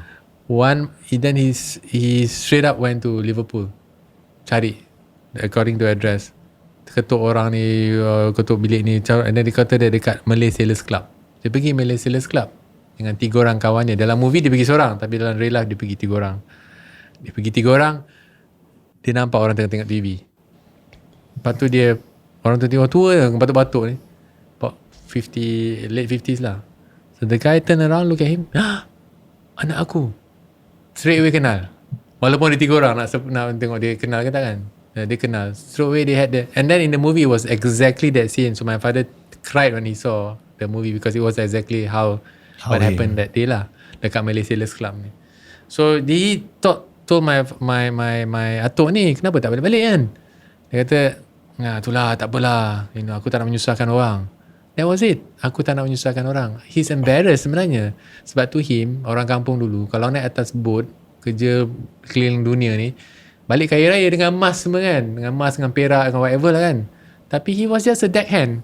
And he was working at the port. Dia kerja kat deck lah, cuci kan. He was a Malay sailor zaman dulu. Dia memang very favoured amongst English shipping lines sebab pendek, makan tak banyak. So dia boleh center of gravity vest kan. And then they were fast, good workers. Dia kata very good sailors. So compared to Mak Saleh kan tinggi, fall over kan. So makan banyak. Lepas tu since the Chinese sailors were always a cook. And which was true in the story. So sometimes the Malay sailors cannot makan benda halal. So they had to find whatever they can to eat lah kan. But never mind. That was then in the 40s, 40s, 50s. So and then so we think that dia tak nak balik. My father said dia tak nak balik sebab dia embarrassed. So dia kata tak apa. Saya balik London nanti sebelum Christmas saya pergi jumpa Apa balik. Kita cerita balik sebab mak tunggu ni. And that was how many years after? For 20 years. Crazy man. So he said, mak tunggu. He was surprised that my nenek was waiting for him. He thought she would have married another one already kan. Cerai talak whatever lah, because they tak kasih nafkah kan, kind of thing. So what masih tunggu? My nenek had suitors. Apa? Had suitors lah, people coming to her house and say buat kante whatever, right? She had people coming after her, but she no I want to wait for my husband to come back lah. Tak balik-balik 20 tahun So she was okay.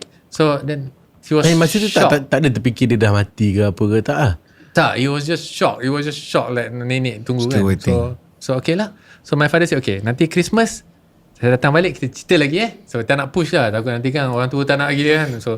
So then 1 week before Christmas, my father got a call from the from his rented house. The landlord called him, Mr. Osman dengan dia punya last name.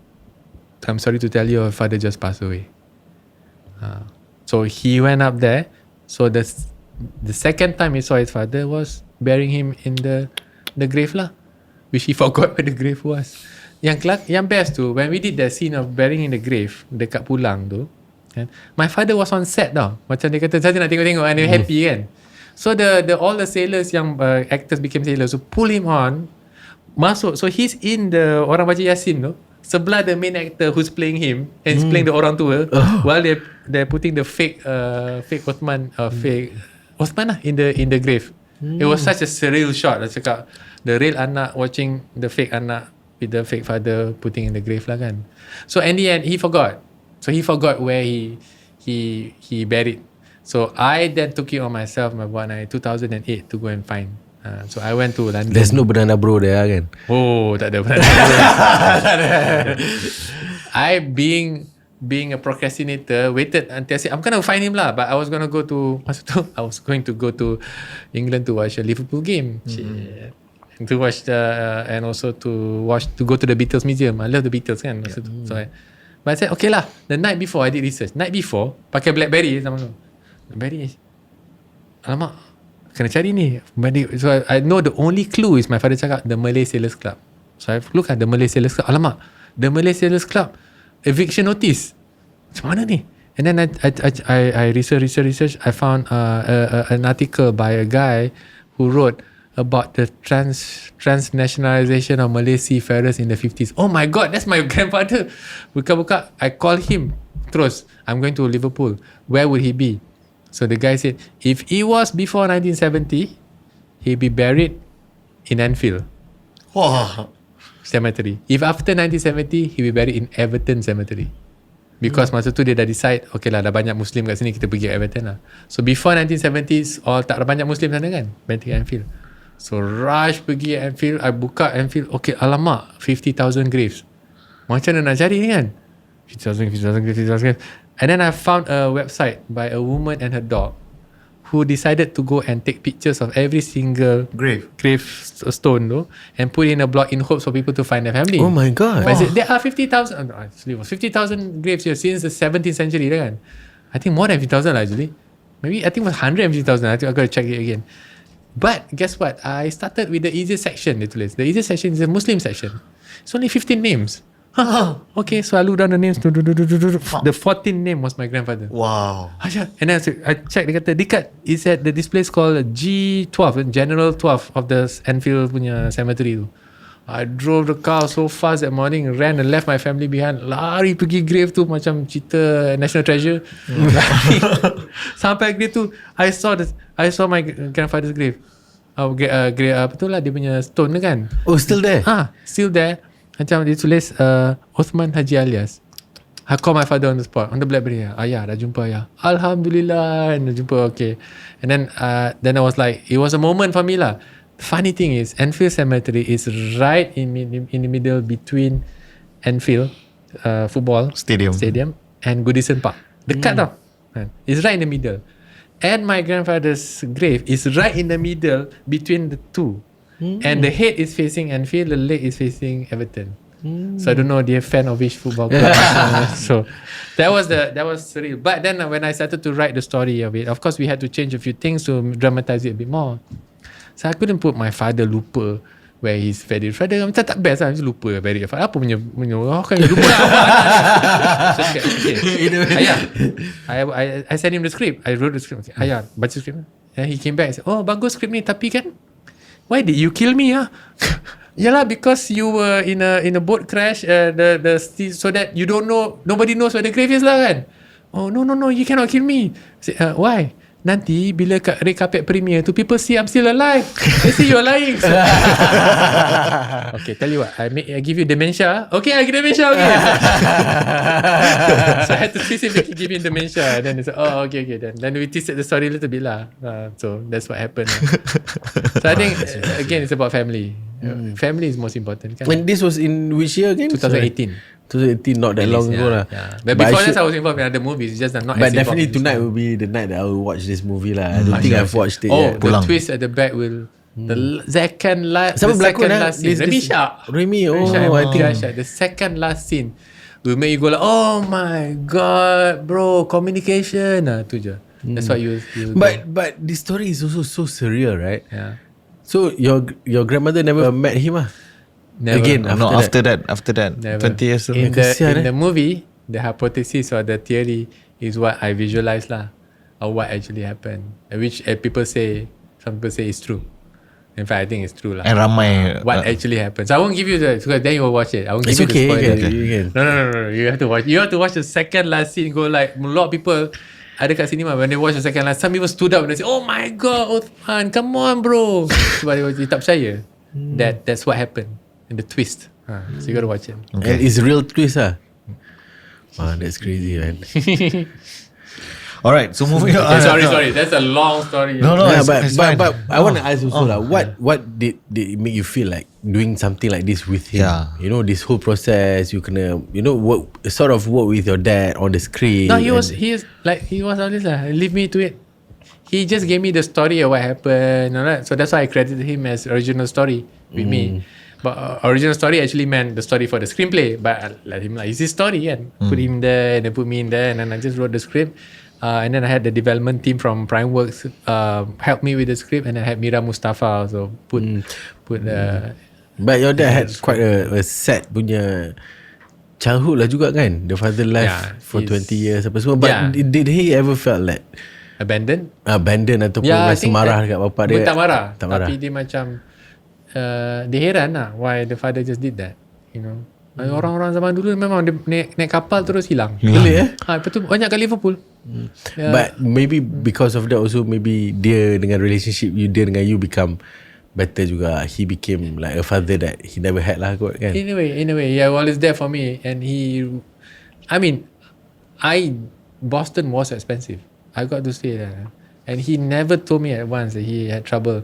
Though I found out later when I went back, found out that he had trouble trying to get me through college, and my brother and my sister at the same time, because we went against We went against every single, what you call it, things that the government wanted for scholarship.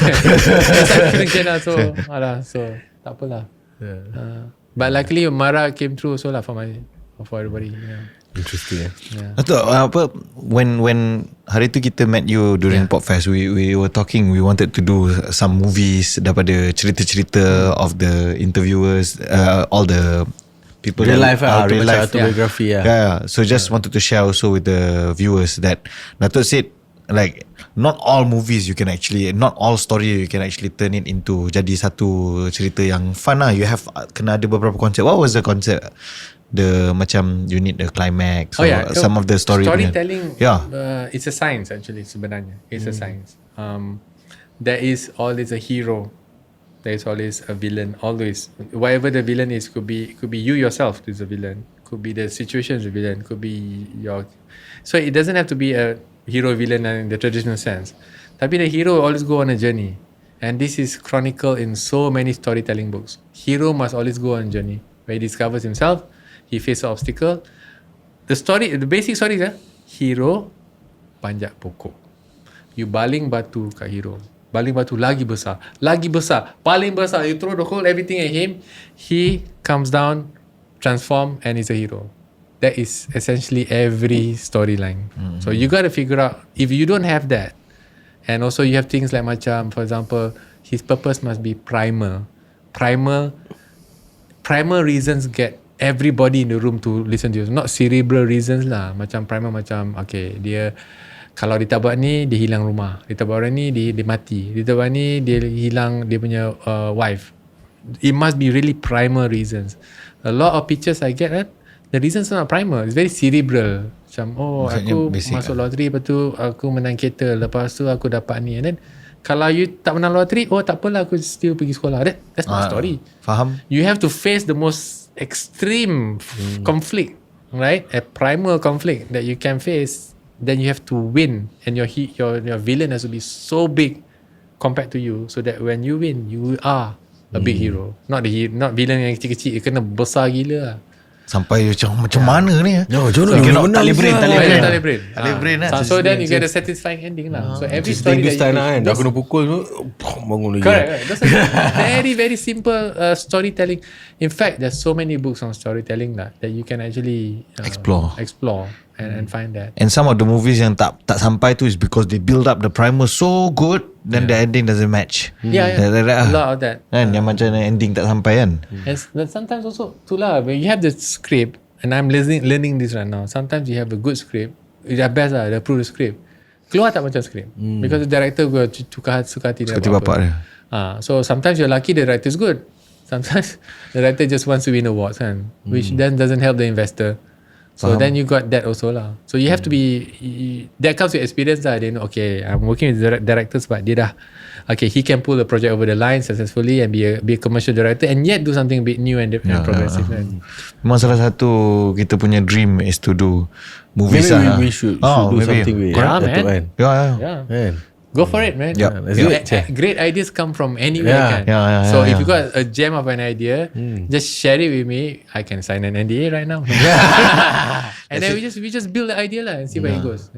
Like we do Asia story or something like that. Those kind of things, those kind of things. Tapi that one you kena baca konflik gila lah.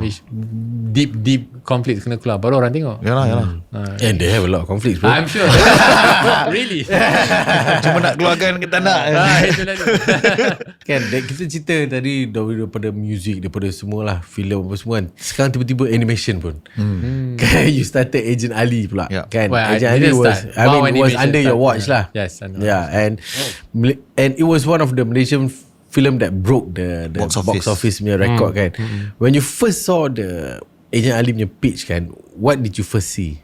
Mulut tenganga. I just cannot believe what I was watching. Wow. See, Usama and his team did wonders. It was just basically Agent Ali running from villains on top of rooftops.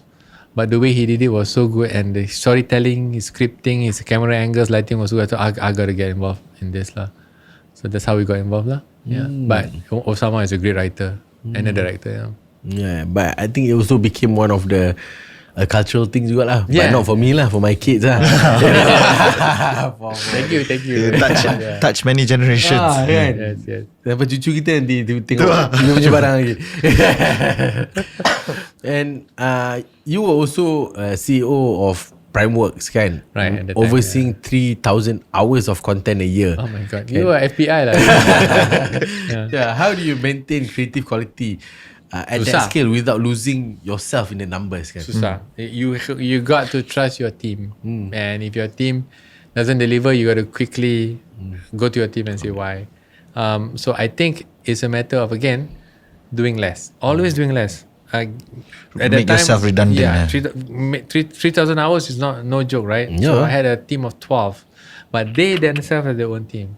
So I give them all their KPIs, what that needs to be done, and we check in every month or so, or sometimes every week. Well, we have weekly meetings lah, but we check in with each other, and then we see how it goes, and then we see how. But of course, there will always be 20% or there'll be duds, but because we allow them to do something great, and so or something crazy, and so. That's normal. You can't expect everything to be In that 3,000 hours a year punya content tu, any content yang you super proud of? I thought the Agent Ali thing was pretty cool lah, even though it's done with wow animation. I thought, of course, Pulang was good, but too many lah. Some also not so proud of, but there was a I think we did hip hopping Asia dulu dengan Joe and team. That was quite nice. Yeah. Wow. Banyak. So Shout Awards, I really like the Shout Awards. Oh yeah, Shout Awards. I thought it was something new. 8TV also, right? 8TV masa tu. Yeah. There was a show I did on TV3 called Clever Girl. I don't know if you ever watched it. It was the cleverest girl. It was an innovative idea, but maybe if it's too smart. It was all the girls from every state in Malaysia, Terengganu and Sabah and Sarawak will fight each other on quiz. Oh. Right? So we can say cleverest girl came from Melaka. Orang Melaka, yeah, orang Islam, mana boleh. That kind of thing lah.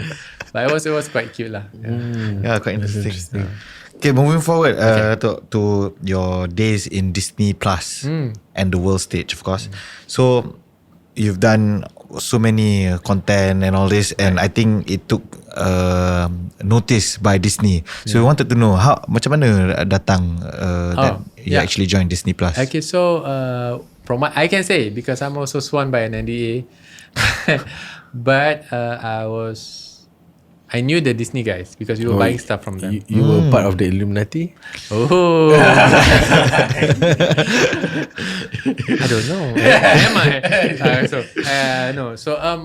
So this guy, their headquarters in Southeast Asia in Singapore, called me up and said, "Hey, guess what? We're gonna launch Disney Plus across Southeast Asia, and we need someone to look after the content for original content across Southeast Asia." So I'm like, "Hey, great!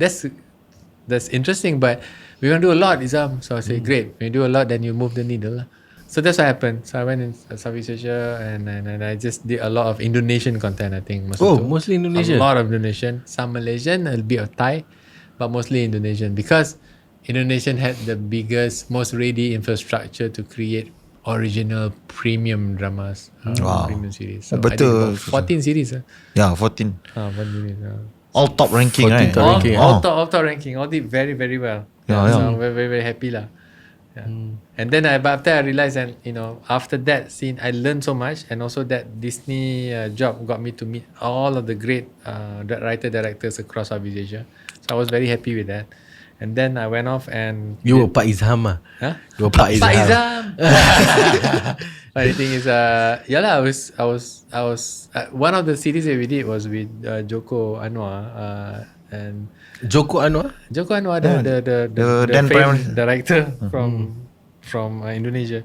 So we were doing something in this Bumi Langit universe. And then he was like Tira. So he was. I think he liked me because I wasn't pushy, even though I was a commissioner, right? I mean, how can I be pushy? It's freaking Joko Anwar in front of me, right? Yeah. I'm just taking notes. I'm gonna learn from you. Like, yeah, do that. So I think he liked the fact that we gave him again free hand to do whatever he wants to do, and I think he appreciated that so much from us lah. And I think that taught me also humility is always good. You always need to be humble, kan. So I learned so much from that, and then I think that's what I'm thankful to Disney for lah. But then I realized in 3 years time I needed to do my own thing. That's when I started something else. You started your back to your first job lah, which is entrepreneur. Yeah, entrepreneur. Because lepas the first Full circle entrepreneur lah. tu kan, you went to all the my corporate. kids already dah started working masa tu. My kids started working. I'm so old. So then suddenly when you kids start working, you realize that tak payah bayar sekolah, tak payah bayar makan, tak payah bayar sendiri. Though they still haven't paid me rent for their house. Never mind. They're living with us, tapi tak bayar rent lagi. Boleh, tapi dah kerja. Pandai. Okay, but anyway, just kidding. But then I realized, I can do stuff. I can really explore. So explore I did lah. So I thought I'm gonna try and do this thing where I can, not just me, but I work with a lot of my friends and all that kind of stuff, investors who, let's go into films together, and I help you look at the films, and I help you see which ones are good to go for, and then everybody say, let's do it. And that's where we are right now. Yeah, and I think that's where we want to go also next, which is Komet. Kan? I think after Disney, you could have done anything. You could have gone anywhere. You could have gotten any job that you want. Probably you could have even run Astro if you wanted, right? Okay. But you came back and you started Komet Production as the chief explorer. Kan? So my question is, from why a dreamer that title? to an explorer. Yeah, why that title and why now? Bila lagi. You don't want to be thinking on your deathbed going, I wish I did that. No. You gotta do it right now. You gotta do whatever you want to do right now. Nothing is like the moment, right? This moment is the moment that you gotta do something. Kan that this often said phrase, this day is the first day of the rest of your life. I always believe that betul. Memang betul. That was on my grandfather's house in Negeri Sembilan. That was a poster that says this day is the first day of the rest of your life. I think one of my aunties put it up there. Masa saya kecil tengok sampai sekarang I remember kan. So betul lah. Bila lagi nak start? Takkan besok, takkan next year, takkan 2 years from now. And I want to do something where I can use the network I have, the knowledge I have, and understanding that how, remember there is a hit rate. Yeah. Right? So get into a few movies at once and then work with investors and trying to understand how it works, and then give everybody hopefully a solid return on their stuff. So we just get into movies lah. But telling everybody it could fail. You know, like it's like a portfolio of stocks and all that. It could fail, right? But you know, it could be good for you. So that's what we did lah. Yeah. And I thought I've always wanted to prove that doing a slate of movies is actually the best way to go into movies, and that's what I did. Yeah. How's the returns? If you can ask. It's pretty okay. So far, not a lot of the movies have been released yet, right? So we've been pretty okay lah. But so you've far. done quite a number that has done well lah. Antaranya Blood Brothers, Correct. Agent I've Ali, been a small part of Blood Brothers, Agent- small part of Agent Ali, Agent Ali, small and part then of Siksa Kubur. Siksa Kubur kan. So Tapi semua jari ada dalam semua yang so like so Yeah. macam It's been okay. apa lagi filem yang you Okay, so Badut Gendong is coming up end of this month. That's in Indonesia. I tell you guys, it's about, you know, they call it street performers in Indonesia. Sometimes they wear a costume where it looks like a badut, not a badut lah. It's a masked person is carrying you. Not really. It doesn't look like a clown. It looks like a person is carrying you like. Personally, it's your legs lah kan. Kaki you macam tu kan. Gantung ya. So the thing comes alive, man. And starts killing people. So you gotta watch it. It's so good. It's so good. The guy is an action director, Charles Ghazali. He did Kodrat, the Ustaz Kodrat tu. Like Indonesia's Constantine lah kan. So in this universe, out comes this villain called Badut Gendong. I've never seen anything like it. So I'm very, very proud of that one. and you've seen a lot. I've seen a lot. I've never seen anything like it. The next one is Kadam, which is gonna be ours, our co-production with Redcom. Full. Full. That was our first big production lah. That is with Redcom, Red Communications. No, pelakon? Pelakon dia. The top star is the main character is from Indonesia called Agnini Haq, and she did Pemandi Jenazah, KKN Desi Penari, Mencuri Radin Saleh, and then we have Datuk Remy Shah again. We got Siti Khadijah Halim, everybody's heartthrob. We have two child actors, Zara Zaf and also Kal El, which did brilliantly, and Jun Lo Jong as the nenek. Done shooting. Done shooting, about to be released 11 June. Wow. Yeah. Please do have us I for know the about premiere. I said I never seen anything like it. This one also I've never seen anything like it because Shamil Osman is the No, director. basically he's talking as a salesman? promoter now. Oh, you believe? You think you've seen the Cita Atu before? I've been believing what you say before, the 90% of what you said before. Now I have to like. Okay. So okay. Then I give you the short synopsis. Not synopsis, the log line of Baduk Gendong. Okay, this one. Right, this woman in 1957 at the edge of the forest. Siti ni lah. No. Siti Khadijah bukan? Agnini Haq. Oh, Agnini Haq. Lives with her two young kids, Putih and Hitam. Her mother is dying. Her mother ada saka. Wants to pass it to her. She said no. Wants to pass it to her. She said no. So mother dies a horrible death. Right. Cerita hantu lah. Cerita hantu, but dramatic. Because she then faces issues because Saka kan kacau rumah kan, dia kacau. So she faces issues, anak dia, husband dia, adik dia, which is Siti Khadijah, and then like in the end she does go to the Saka for help. And when she goes to Saka help, the Saka comes in, gets her form, it looks exactly Like the mother. like her. Oh, like her. Wish. Cantik. Aroma naik. Macam whoa, maybe it's Maybelline. I don't know. Maybe it's not. I just get props to Maybelline. Okay, no. But and then the family starts like, ini siapa? And then she's like, she starts losing her family, and then she has to fight back, and that's the tragic part of the whole thing. It's action, it's horror at the same time. It's drama that makes you feel at the end of the movie you want to call your mom and say, "Mom, where are you? I want to talk to you right now." That's how amazingly do. And then we have the score by Rendra Zawawi, which is this Malaysian dude from Berklee who went to Hollywood and worked with Hans Zimmer. Wow. Yeah, and then he scored American Horror Story, Walking Dead. Wow. So he's back here and he wrote the song For ni Kadam. Kadam. Wow. And also he did Mikhail juga. He did Mikhail the score.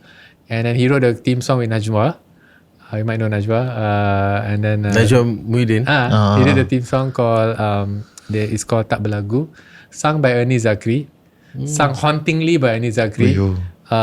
So that's just been released, shot to number 1 on iTunes immediately the same day. Even though it's what a crazy song, it's not a typical song, right? So you got to listen to it. So I think all these things put together. And then we have kind of 8 co-producers, meaning that a lot of investors from all over the Asia came in. We got a couple from Indonesia, Magma dengan VMS. Magma is the guys who did Baduk Gendong lah. So they joined us in this one. VMS is from Indonesia. We got Seal Metropole from Hong Kong. We've got Applause from India. We got GSC, Media Prima. So I think it's solid. It's solidly set up with a great crew. But it's just that, again lah, you never know, right? But the test screenings have been quite cool. People did not expect to see that. Kan selalu sini kan hantu kan jump scare kan. Jump scare. The thing is, most people, I was asked this by film students, like how do you determine how many jump scares in a horror film? I said then you're thinking wrong. You're thinking with your head because you're thinking the quantity, not quality. Like I say, okay, I got 20 jump scares, great. Then the other guy will come in, I got 22 jump scares, and like it's not important anymore. It's not the jump scare. It's whether if you're thinking with your head, right, that means you're not reaching people's heart. The only way to get to the heart if you work with your heart. Never use your brain. Your heart, the script must move you. You only have just one jump scare, but the script moves you, they will beat the 20 jump scares. Kan? That's what people don't realize, because the suits will go and say how many jump scares you got. And I've had that before in meetings. How many jump scares you got? Like, okay, that's not important, sir. But becomes important to some people who don't know the art, don't know the process of making content and what's important. And right now, these kids, I tell you, these Gen Zs, you guys, we will care about quality. Yeah, we're not Gen Z. These two are Gen Those Z. guys. You care about quality. You want to be moved for the right reason and for the reason that can change humanity or society. You want that. You don't want jump scare and go on, because that thing will just disappear fast. Nah, macam ni you said Datuk, is that lepas habis tengok tu, you actually rasa nak call your mom kan? After your tissue apalah. Habis I've never seen a test screening. Orang tengok cerita tu keluar menangis. So maybe we should get tissue sponsor. You got to probably invite us lah for the premiere. But I haven't got the invitation. It's next month. How dare this team of mine never give you invitation. I'll call them right now. You should scold them. Rasha's dad is coming. Okay. So it means you have the guest list already, but you don't have us in the guest list. Let me know how many tickets you need. I will definitely get. But only main the main hall. Near the artist, is it? Okay. Not the next program. Next program better not have me. But sometimes they invite me, ask me to stay in next program, right? Oh, okay. No lah, tak pernah. Dulu lah. Tapi I rasa this movie bunyi macam this movie Datuk is a mixture of all your experiences, because you said tak pernah, something that you tak pernah nampak. Fizi, the writer is Fizi. Fizi who did Song Lap and Kami. So she's an astounding writer, because walaupun tak banyak tulis, dia punya detail to understand that the storytelling is a science, and how everything links to one another, and how to build the hero up, and how to leave the crowd hanging at the end, and how makes you think that she's beautiful lah, how she wrote it. So I think so music, director Shamil Othman, great director, and then we've got a great script, we've got great actors. I just like it, and we shot in Gopeng, Perak. in Perak, and which is I also it's a creepy place actually. But it's beautiful. White water rafting, so cantik, best gila lah tempat tu. Macam ada there's a nomad adventure camp. You bagi, tarik balik. Gopeng tengok Gopeng. During Gopeng they have a nice coffee shop there.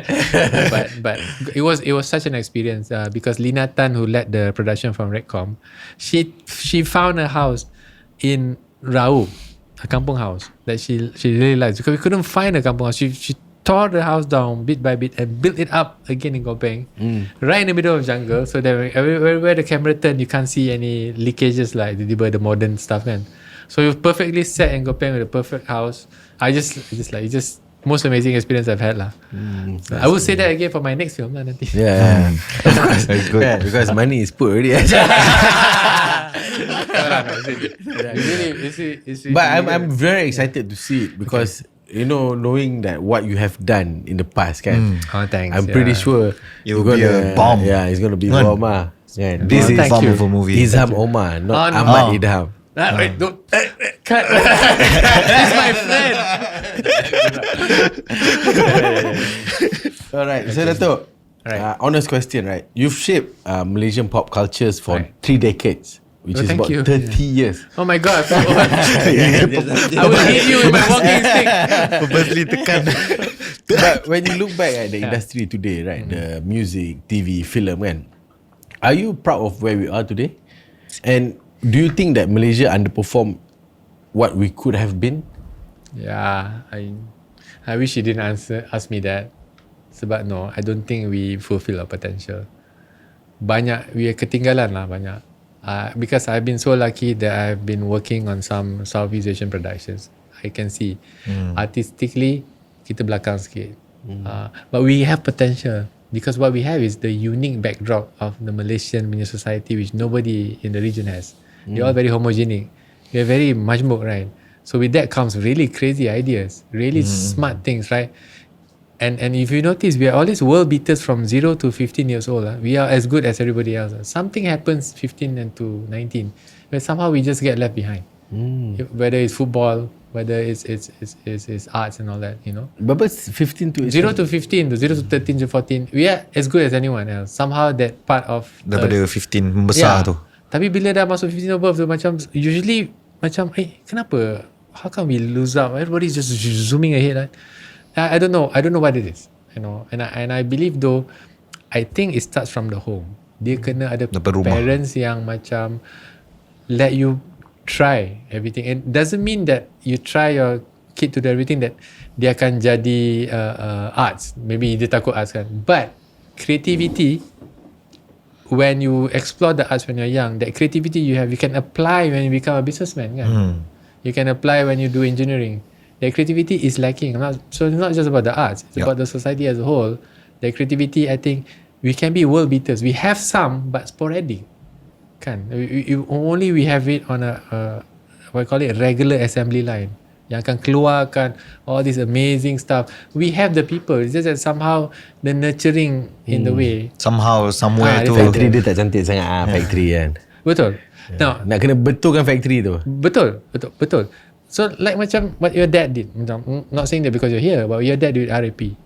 That was nurturing the factory, and it come out everything. You felt that you were sucked into the world, and this is amazing, this world, and the feeling that you had in this world. So I tried to create the same world when I did Positive Tone, where you're sucked into this world, like wow, everything can happen, anything can happen, and let's push it to the max. So I think that bravado tu, I rasa is missing, and I think it's because we are always punished when we do something wrong. Tu silap dia. Punish when we take a risk, but all good things must come from risk. So if we are so scared to take risk, we are punished by a boss, punished by the banks, punished by everybody who says, how can you do this, then punished by lawyers, punished by everybody lah. Say no. So it become no, then we okay lah, no lah, right? But if you say go for it, but if you do something wrong, okay lah, kena sikit pergi bangun balik. That's what you need, the bravado and the keberanian tu kan. And I think that I wish there was. I know there are great people out there, and I met some of them. Some young people I met very very good. I'm like so, macam bagus lah kan. But shouldn't it be more of them out there? Not just minority. Shouldn't be the majority. Should be like because we are capable. Definitely capable. Sedih kan? Sekali sini podcast menjadi tazkirah Jumaat. Tak bagus. I think it's kat mana lagi nak cakap kan? It's a reflection lah. It's also a reflection of for everyone. Kan, to see where we are. Siapa-siapa yang young parents yang tengok kan, ataupun future akan menjadi seorang mak bapak, we kena ambil this close to heart lah. That we shouldn't punish your kids. Jangan no. Risk should be welcome. Macam mana Datuk mention. I think from the whole conversation, I think apa yang you banyak emphasize is to let people explore what they want. Correct. Betul lah. Chief Explorer. Chief Explorer. Because when you explore, then magic happens, right? Correct. Then you find your purpose, right? Then you find what you are supposed to do in life, kan? But without the exploration, right, you won't find in the anything. words of the great philosopher George Michael, turn a different corner and you would never have met. Maknanya bangun pusing. Kalau tak, you tak tahu what's there kan. So most people kata, Izham, my life is boring, I don't know what to do. Yeah, well, you're sitting there. Get up, turn left today, please. See what happens. Tomorrow, get up, turn right. Just get out there. You never know kan. Explore. Just explore. Kan? Amazing. Coming from the chief explorer. I can't believe I just quoted Josh Michael. Alright. Next question. So, your sister, Irene Omar, former CEO of Asia, 2 siblings. One ran Malaysia's skies, one ran Malaysia's culture. What was growing up in the household feel like? I hate to sound like a broken record, but it was exploring. We were out in the garden, we were looking for insects, and I think that's key tau. And then we had parents who said, go get dirty, tak apa. Balik nanti kan, mandi lah, And my mom will always have goreng pisang ready for us whenever we feel like want to go in and, I had my friends all over the neighborhood. And that's, tu yang I takut sekarang ni. Because a lot of kids right now, they are sucked into the screen, right? You're watching, you sampai tak nampak what's going around you hours, right? But if you just take it away, just keluar je, jalan, suddenly the whole world feels real. And I think that I would call it haptic or whatever, that feeling of you can touch things and is missing right now in the kids because they're just zoomed in. So I think with me and my sister, because 4 years apart, there was no rivalry maybe, and she's a girl, I'm a guy. I think she's a girl. No.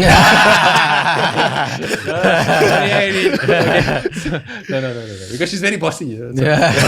But she's He's your younger sister. Yeah, she's my younger sister, but she always supports what I did, and she always be my like a supporter. And dia sangat bangga with you. Wow, I am bangga. How do you know? She always say good things. But and my elder brother we had elder brother and younger brother, and they would always go like, yeah, we're proud of what you do. We know they listen to our songs, they dance to our songs, they clap when she won an Asia, she was an Asia CEO. Everybody was there and clapping away. So I think the support and the love I had with each other felt like nothing was impossible, and that's the key. And our parents said nothing is possible. My mom said be the best tukang sapu sampah in the world. Nothing is impossible. Go lah kan. And my father was like, where you want to go? You want to go? She sent my sister to LSE and then to NYU. I sent my brother to a US. Sent me to Boston. My younger brother went to Chicago. And we just went crazy and studied at the best schools, and we got very, very lucky, supported by parents who. The environment tu, suasana was right. Betul lah. Suasana was right lah. But there was once, I gotta tell you a story. Yeah, please do. When Irene was made CEO of Asia at the time, and me, my parents they were still around at the time. We were in the crowd, and I was sitting there in the hall dekat airport. There's one warehouse where Asia always went there to do a meeting or that, right? So they were like big hall, and they were up there, and then Tony spied me, looked at me he whispered to Aziz Bakar. I'm sorry, Tan Sri Tony to Aziz Bakar. I know them as Tony and yeah. And during music days, and he's pointing at me, like he's smiling at me. I said, why is this like? Okay, fine. And then from afar then Tony made a speech about introducing, and I said Irene, and then came out the back, said, yeah, everybody clap, right? And then Tony looked at me and said, today I made someone very angry because I just made Irene more famous than Izham. I'm like, what? Everybody looked at me, okay, that you thought that was the end of it. No, the next day I dengan Irene, somehow our family cat was living with Irene and my parents, passed away, died. Right. So we were your what? Family cat, kucing. Okay. So kita pergi dekat vet dekat Kelana Jaya tu. So dekat vet Kelana Jaya tu, I arrived in my car, she arrived in the car, and then we got out of the car and we started paying for masa tu bayar parking through the parking meter, you kena letak kan. So they were there talking, go to the vet, putting money in the meter. In came this guy tau. Dia jalan. Lepas tu news of Irene masa tu dah keluar kan. Semua orang dah tahu, satu dunia dah tahu kan. So dia pusing.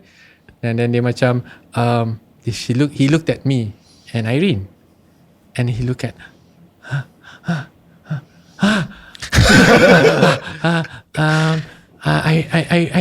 Irene, you're the new CEO of Asia. And my sister said, yeah. You take our picture can?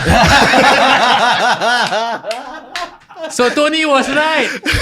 Irene was more famous than I was. I was like, so I took the picture, but getar pun. Give a shaky picture. So I tell you. But I'm so yeah, before that you were so famous kan. No, not like, famous. I mean from media Prima and everything kan. People knew me. I like the fact that macam, I kind of know you, but not like don't know. I'm not like an artist like Anis Zakri kan. I kind of know you, mana? Aku pernah jumpa kau. Kita sama sekolah dulu inilah budak TV3. Oh ya ke? So that's okay. Yes, just now you were saying you were proud of Irene. Oh yeah, because she persevered through it all. Through everything that's thrown at her, she persevered and went right to because she kept at it, being very strict about everything, structure, ideas, very focused. And that's one thing I'm not, because I'm an explorer. I can't focus. She's focused. I'm always glad to have her by my side. I'm very proud of her lah. So yeah. You guys don't want to do anything together? I want to do as a sibling. It was all four of us. Because my elder brother, my younger brother, semua tu, all of us kalau get together, crazy ideas that we've got now. So you never know. You never know kan. We might have something cooking up already. The four explorers. Tak apa, hari ni is the day. What was the saying again? Now today is the first day of the rest of your life. Today is the first day of the rest of your life. Yeah. So yeah, I mean that's very interesting punya dynamics lah between you guys kan. I think you guys are also orang kata one of the siblings yang dua-dua berjaya, and I think that attributes a lot to the way your Datuk parents even did a TED talk together, right? With, Oh my God, yes. Yes, when I proved to everybody that it doesn't matter who's more famous. No. Because it was about male and female leadership. So everything's that male kena macam gorilla kan. Female kena quiet and macam ikut cakap orang. But tapi when I put down all our characteristics and said, so who's the gorilla here? Irene kan. So I said it doesn't matter. Doesn't mean male is the gorilla. Doesn't Could be matter the the female gender. could be the important. So in the end doesn't matter as long as you got a good team. Everything's okay. Okay, Datuk, our last question of the day. What would you say to anyone yang tengah tengok hari ni? If Our they viewers? our viewers, if they want to be the best version of themselves, what advice would you have for them? Coming from Chief Explorer of Komet. Oh yeah. I wish I was born again today. You know why? You got so much information that you can get out of your fingertips kan. During my time dulu kena betul-betul cari. I would go to the library and get 10, 12 books open just so that I can try to piece together all the information that all these people wrote and see figure I can make sense of it, right? Now you got AI doing it for you, right? But if you got AI doing it for you, you can jump to the next level faster. I always had to do the research and then jump to the next level myself. And so I wish I had that tool, the able assistant. But the point is, you got to get all this information kan yang you ada and you jump. You jangan tak jump. Because your information is I got all information, then that's all I need. So to me, always explore. If you've given this, go to the next level. Turn a different corner all the time. Berdiri dan corner. And I think you have proven that yourself lah. You turn one corner pergi meet the Prima, turn another corner pergi Disney, turn another corner now buat Komet. And I think in life, I think that is something yang amazing lah. I think I was so excited to talk to you because I saw the colours in your story. Kan? Banyak warna-warni dia. And Not just that, hari tu that small 1 hour was really enjoyable. But I think today we have gotten quite a lot out of you juga. We've got to learn quite a lot from you. So I shall send you an invoice right now. But we promoted your apa? Damn it. We promoted a few invoice You got me there. Betul. But thank you so much for spending your time with us. I learned a lot, and to be honest, I think you're such an inspiration to all of us. And I hope the people that is watching, they get inspired by you also, explore more things in life. And I really enjoyed the conversation and you're really funny, and I really think like you should definitely consider seriously consider stand-up comedy because you will do maybe well. Yeah, maybe you will stand next to Max Amani nanti tu kan. Thank you so much, Dato'. I also really enjoyed, and like I said, I just read the book Jim Collins juga, and I get to witness level 5 leadership, right? And I think from the start until now, I cannot count berapa ramai nama orang you drop of the people that you work with. So that is a typical level 5 leadership punya humility, which I really covered in the book. When things are doing well, you look out of the window where you look at the people, and when things goes wrong, you look in the mirror and blame yourself. So very, very, very good example yang I dapat right after baca. So thank you very much. Thank you. I really appreciate, and hopefully we get to go for the premiere if we are invited. And main hall lah. Next to the artist. Next to maybe wants to sit next to Siti Khatijah. Okay. I want to bring my girlfriend. She loves horror movie. Oh great. Okay. No problem. So thank you so much again. Thanks for having me. Thanks guys. Really appreciate it. Thank you. Alright, so kepada semua yang menonton, thank you so much for tuning in. I hope you guys learn a thing or two. Yes. If you like what you saw, please do share with your friends. Subscribe, it's free. And also make sure you letak hashtag nak ubah member also. And kalau ada salah silap, kita minta maaf. Yes, betul. Terima kasih banyak-banyak. See you guys in the next episode. Assalamualaikum warahmatullahi wabarakatuh.